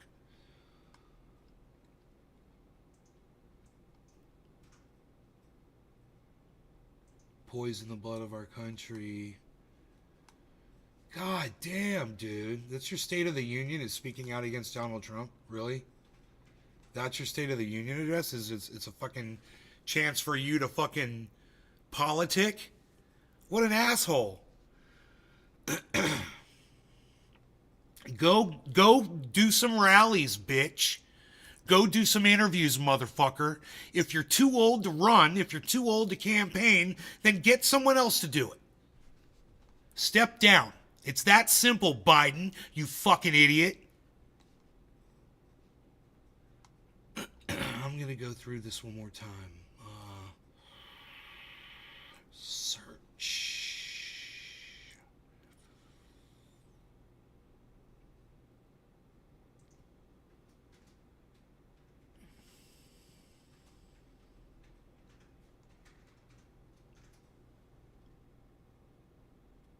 Roe v. Wade.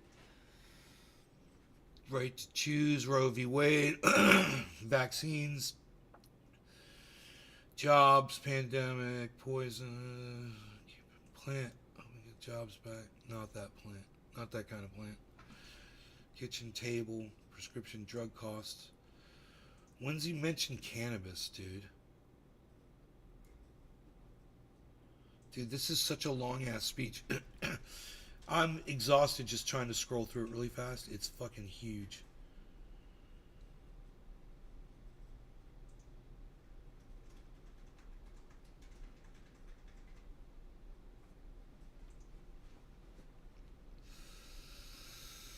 Alright, I'll figure this out right now. I'll figure this shit out right now.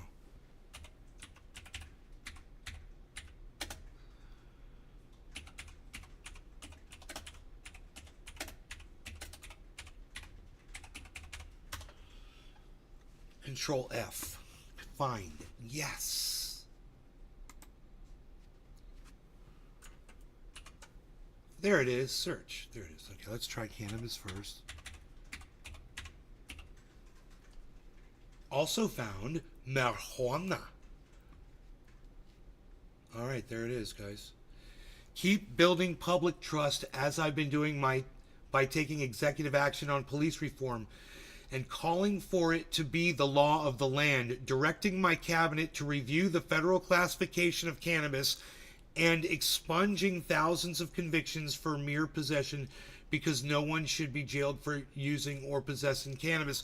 And that's it? That's it? That's it? No, he never said that. You guys, he never said that he was... No. No. They've already done all that. Expunging thousands of convictions. He's talking about things he did. He's not gonna looking at legalizing or anything like that.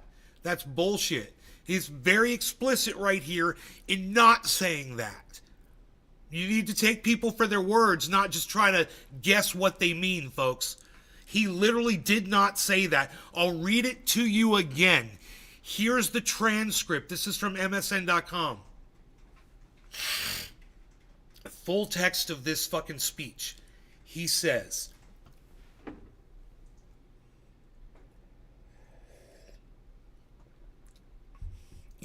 he precedes all this, but we have more to do. So that's in the context of, but we have more to do. Then he lists several things, and then he gets here. But we have more to do. Skip 2 things. Keep building public trust, as I've been doing by taking executive action on police reform and calling for it to be the law of the land, directing my cabinet to review the federal classification of cannabis and expunging thousands of convictions for mere possession. Because no one should be jailed for using or possessing cannabis. That's it. And he did not say call it cannabis. But this is what I'm pointing out. We have more to do directing my cabinet to review the federal classification of cannabis. What do you mean? It would take me 5 minutes. I'd talk to a few experts and find out, that this is ludicrous to have it on any of these classifications. There should be no law regarding cannabis. It's that simple. It's bottom of the hour. If there was any law, I'd say it's time to smoke right now because it's bottom of the hour. There you go. You want a law regarding cannabis? How's that one? Everybody smokes some. Kepper's all like, you want to shimmy me?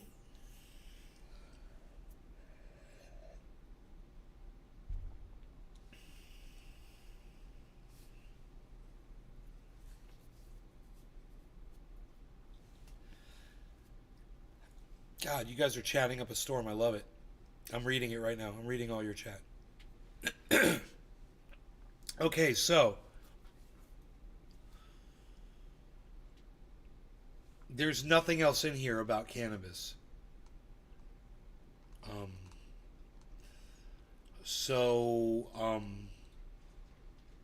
Like I said, it's a long-ass speech. And all he said is, but we have more to do. Help cities and towns invest in more, blah, blah, blah, blah. Give communities the tools to crack down on gun crime, blah, blah, blah. Keep building public trust. I've been doing executive action on blah, blah, blah, police reform, blah, blah, blah, blah, blah. Directing my cabinet to review the federal classification of cannabis. That's it. That's all. That's the only thing he said. So, wherever I heard that Biden was talking about legalizing cannabis in his State of the Union speech, that's bullshit. He's not. He mentioned something he already did, which was too little, too late. And he also said he was directing his cabinet to look at it, which they talked about that a long time ago. And where's cannabis? What schedule is cannabis? Oh, that's right. It's right up there with heroin and fucking all the other poison and shit. Fuck this lying piece of shit administration. So you're not getting that out of either administration. Not from the Biden administration and not from the Trump administration. Just pointing it out, guys. These fascist cunt motherfuckers, they're groomers. They're fucking grooming you. They're grooming women out of their rights.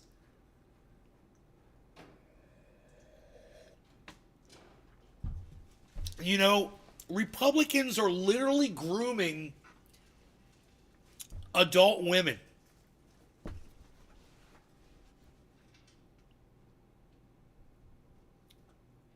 All the way up until they can no longer give birth again. They're grooming them. Even after that with the in vitro. Right? Groomers.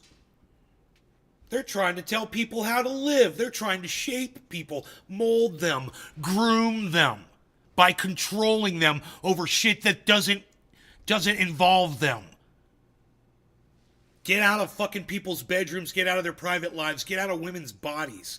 You fucking little-dicked Republican cunt motherfucking Nancy Pelosi bitches. And you're like, oh, Nancy Pelosi. No, let me tell you about Nancy Pelosi. She's Catholic. Oops. Let me tell you about Joe Biden. You want to hear something? He's Catholic. You guys want to hear a little story? A little story about the vice president? She's Catholic. They're all Catholic. And guess what Catholicism says about women's rights?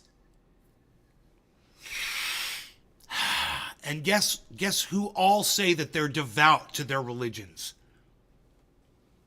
So they can look at us and lie. It's okay. They'll be forgiven by Jesus. They had to lie to us so that they could protect the babies. They got to protect those 120 cells.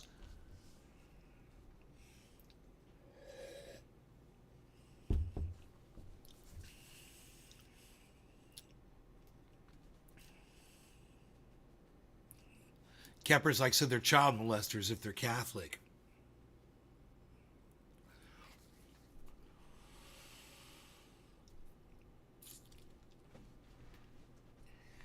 You think that's bad? Look what the Jews are doing. Look what they're doing in Israel. You think that's bad? Take a look over there, man.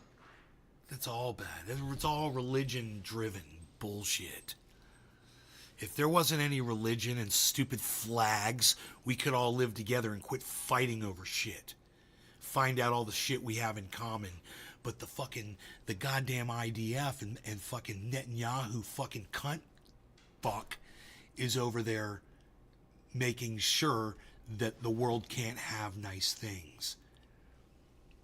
Also, we need to give all of Ukraine that Putin has seized to him and say, you don't get any more, but that's good. We'll just, okay, you got it. You got us. Joke's on us. That's yours. And that fucking stupid war too. He took the land he wanted so that they would stop fucking bombing into Donbass. And, as long as he feels like they've got enough of a safety zone there to protect his Russian speaking Ukrainians, then,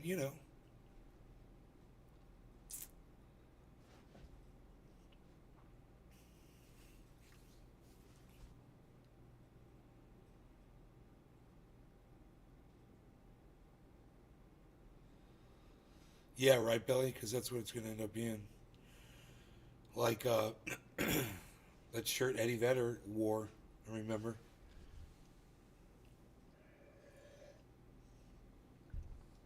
And that's where we are. I bet you he's wearing that shirt again, bro.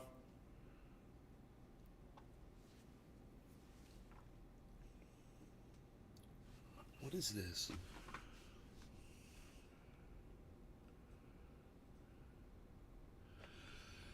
Jordan Klepper reacts to Katie Britt's disastrous State of the Union response speech. That woman that sat in the kitchen in that green shirt from Alabama that did that read back. I've not to this day, I've not been able to sit through it for more than a few seconds. She's so disturbingly obnoxious that she's so she's so smug in her delivery. It's such a smugness and the word I'm looking for is self-righteous. It's beyond smug self-righteousness that anything I could describe, and I cannot even handle looking at it. It is just so bad. You guys know what I'm talking about?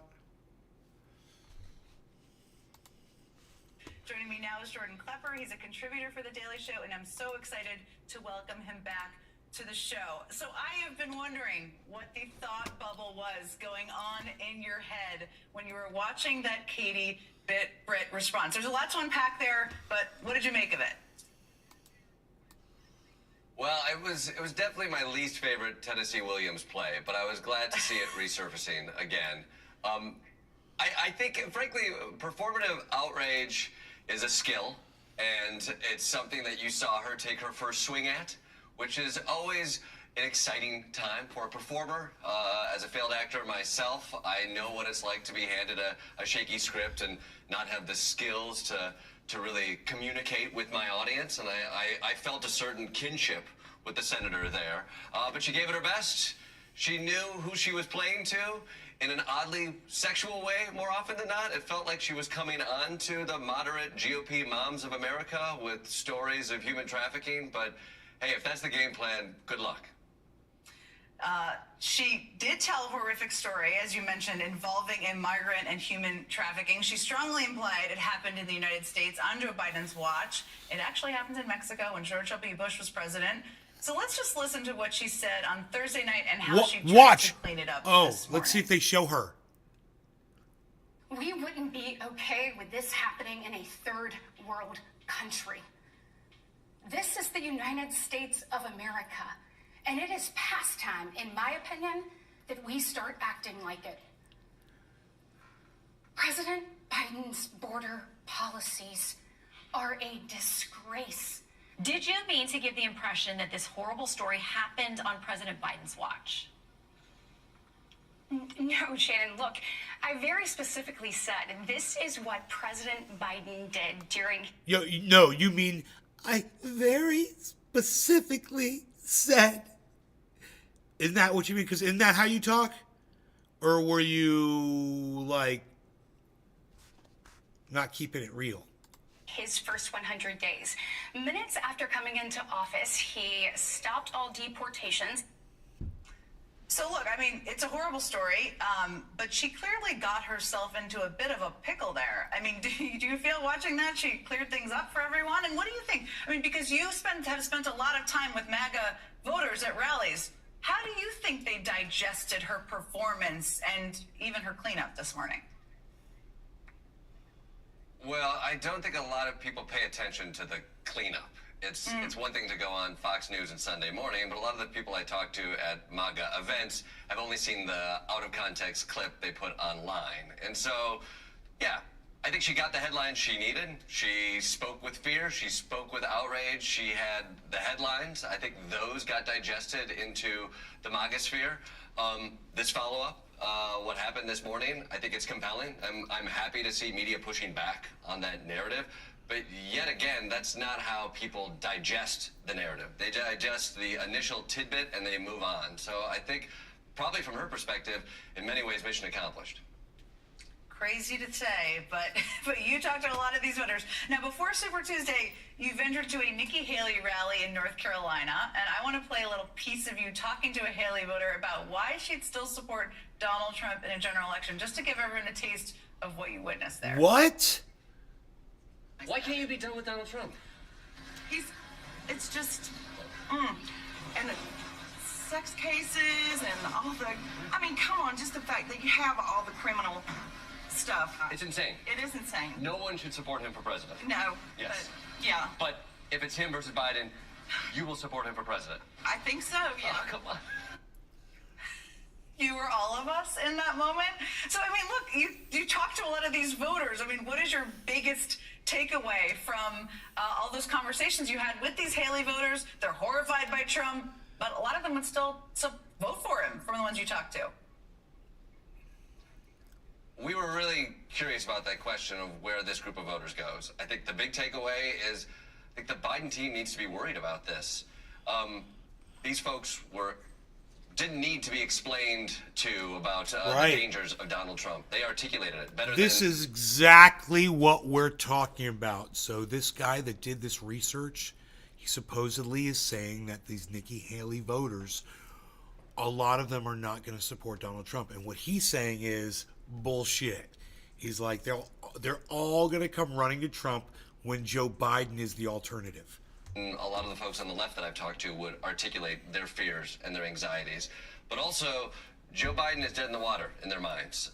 He needs to articulate a vision to get them back on that page. I expected there to be much more much more openness to the idea of accepting somebody outside of their original party. But when we pressed, a lot of people said they wouldn't vote, but most people went back to knowing they don't want to support a Donald Trump presidency, but not being able to allow themselves to support the idea of Joe Biden as president. So we walked away feeling like Joe Biden needs to start communicating to these voters or find a whole new option, because the Joe Biden in their mind is one with which they will not support.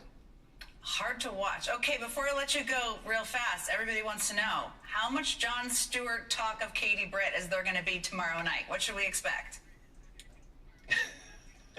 Well, I'm always excited to go into the morning meetings where we get to digest the news of the day or the weekend. And so that's what I have the best job in the world, where we all get to sit around a table.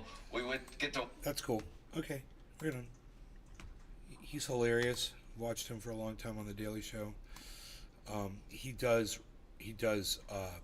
like what you just saw. He does that live reporting where he goes up to people and asks them questions and just lets people answer the way they want to answer. That's basically what he does. He's really good at what he does.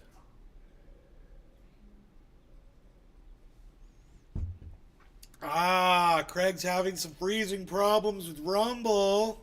Is the Rumble giving a little fumble? Quite the little bumble with the Rumble. Might it be having a tumble? Don't grumble. Let us find what everyone else has to say about the Rumble. Everyone else is having issues? Are we all having issues? We can all agree? We're all having rumble, fumble, bumble issues? Yes, fantastic. I wanted to end the show anyway.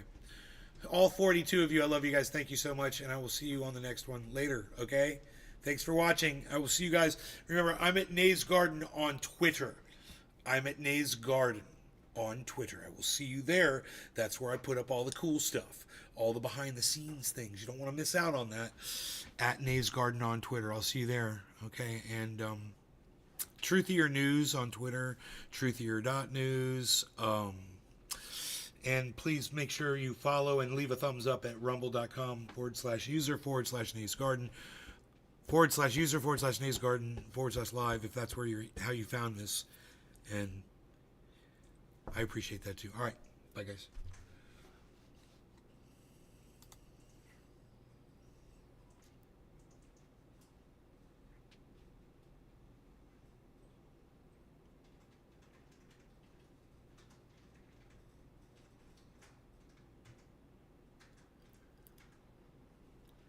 You guys are still here. Why are you not leaving? Are you not leaving yet?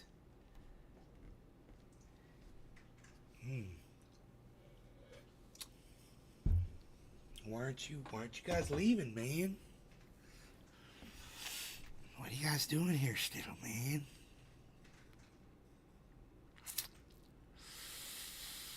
You're still here. Kepper's all, you want to schmee? No, I'm done with the schmeeking for now. Personally, I'm good. I just want to see how many people were going to leave because I said bye. Kind of curious. I gotta go. I gotta go. But I was just wondering to see how many people were going to stick around. I can't click away because an orca is threatening me. Watch for orcas.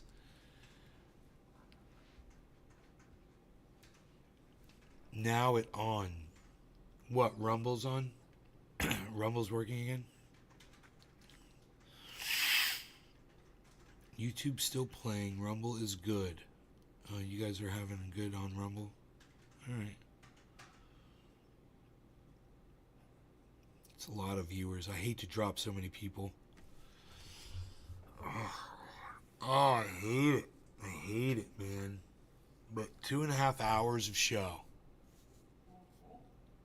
That's good. That's plenty.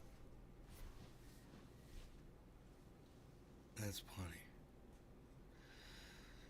But you guys remember what I told you about Twitter and Rumble.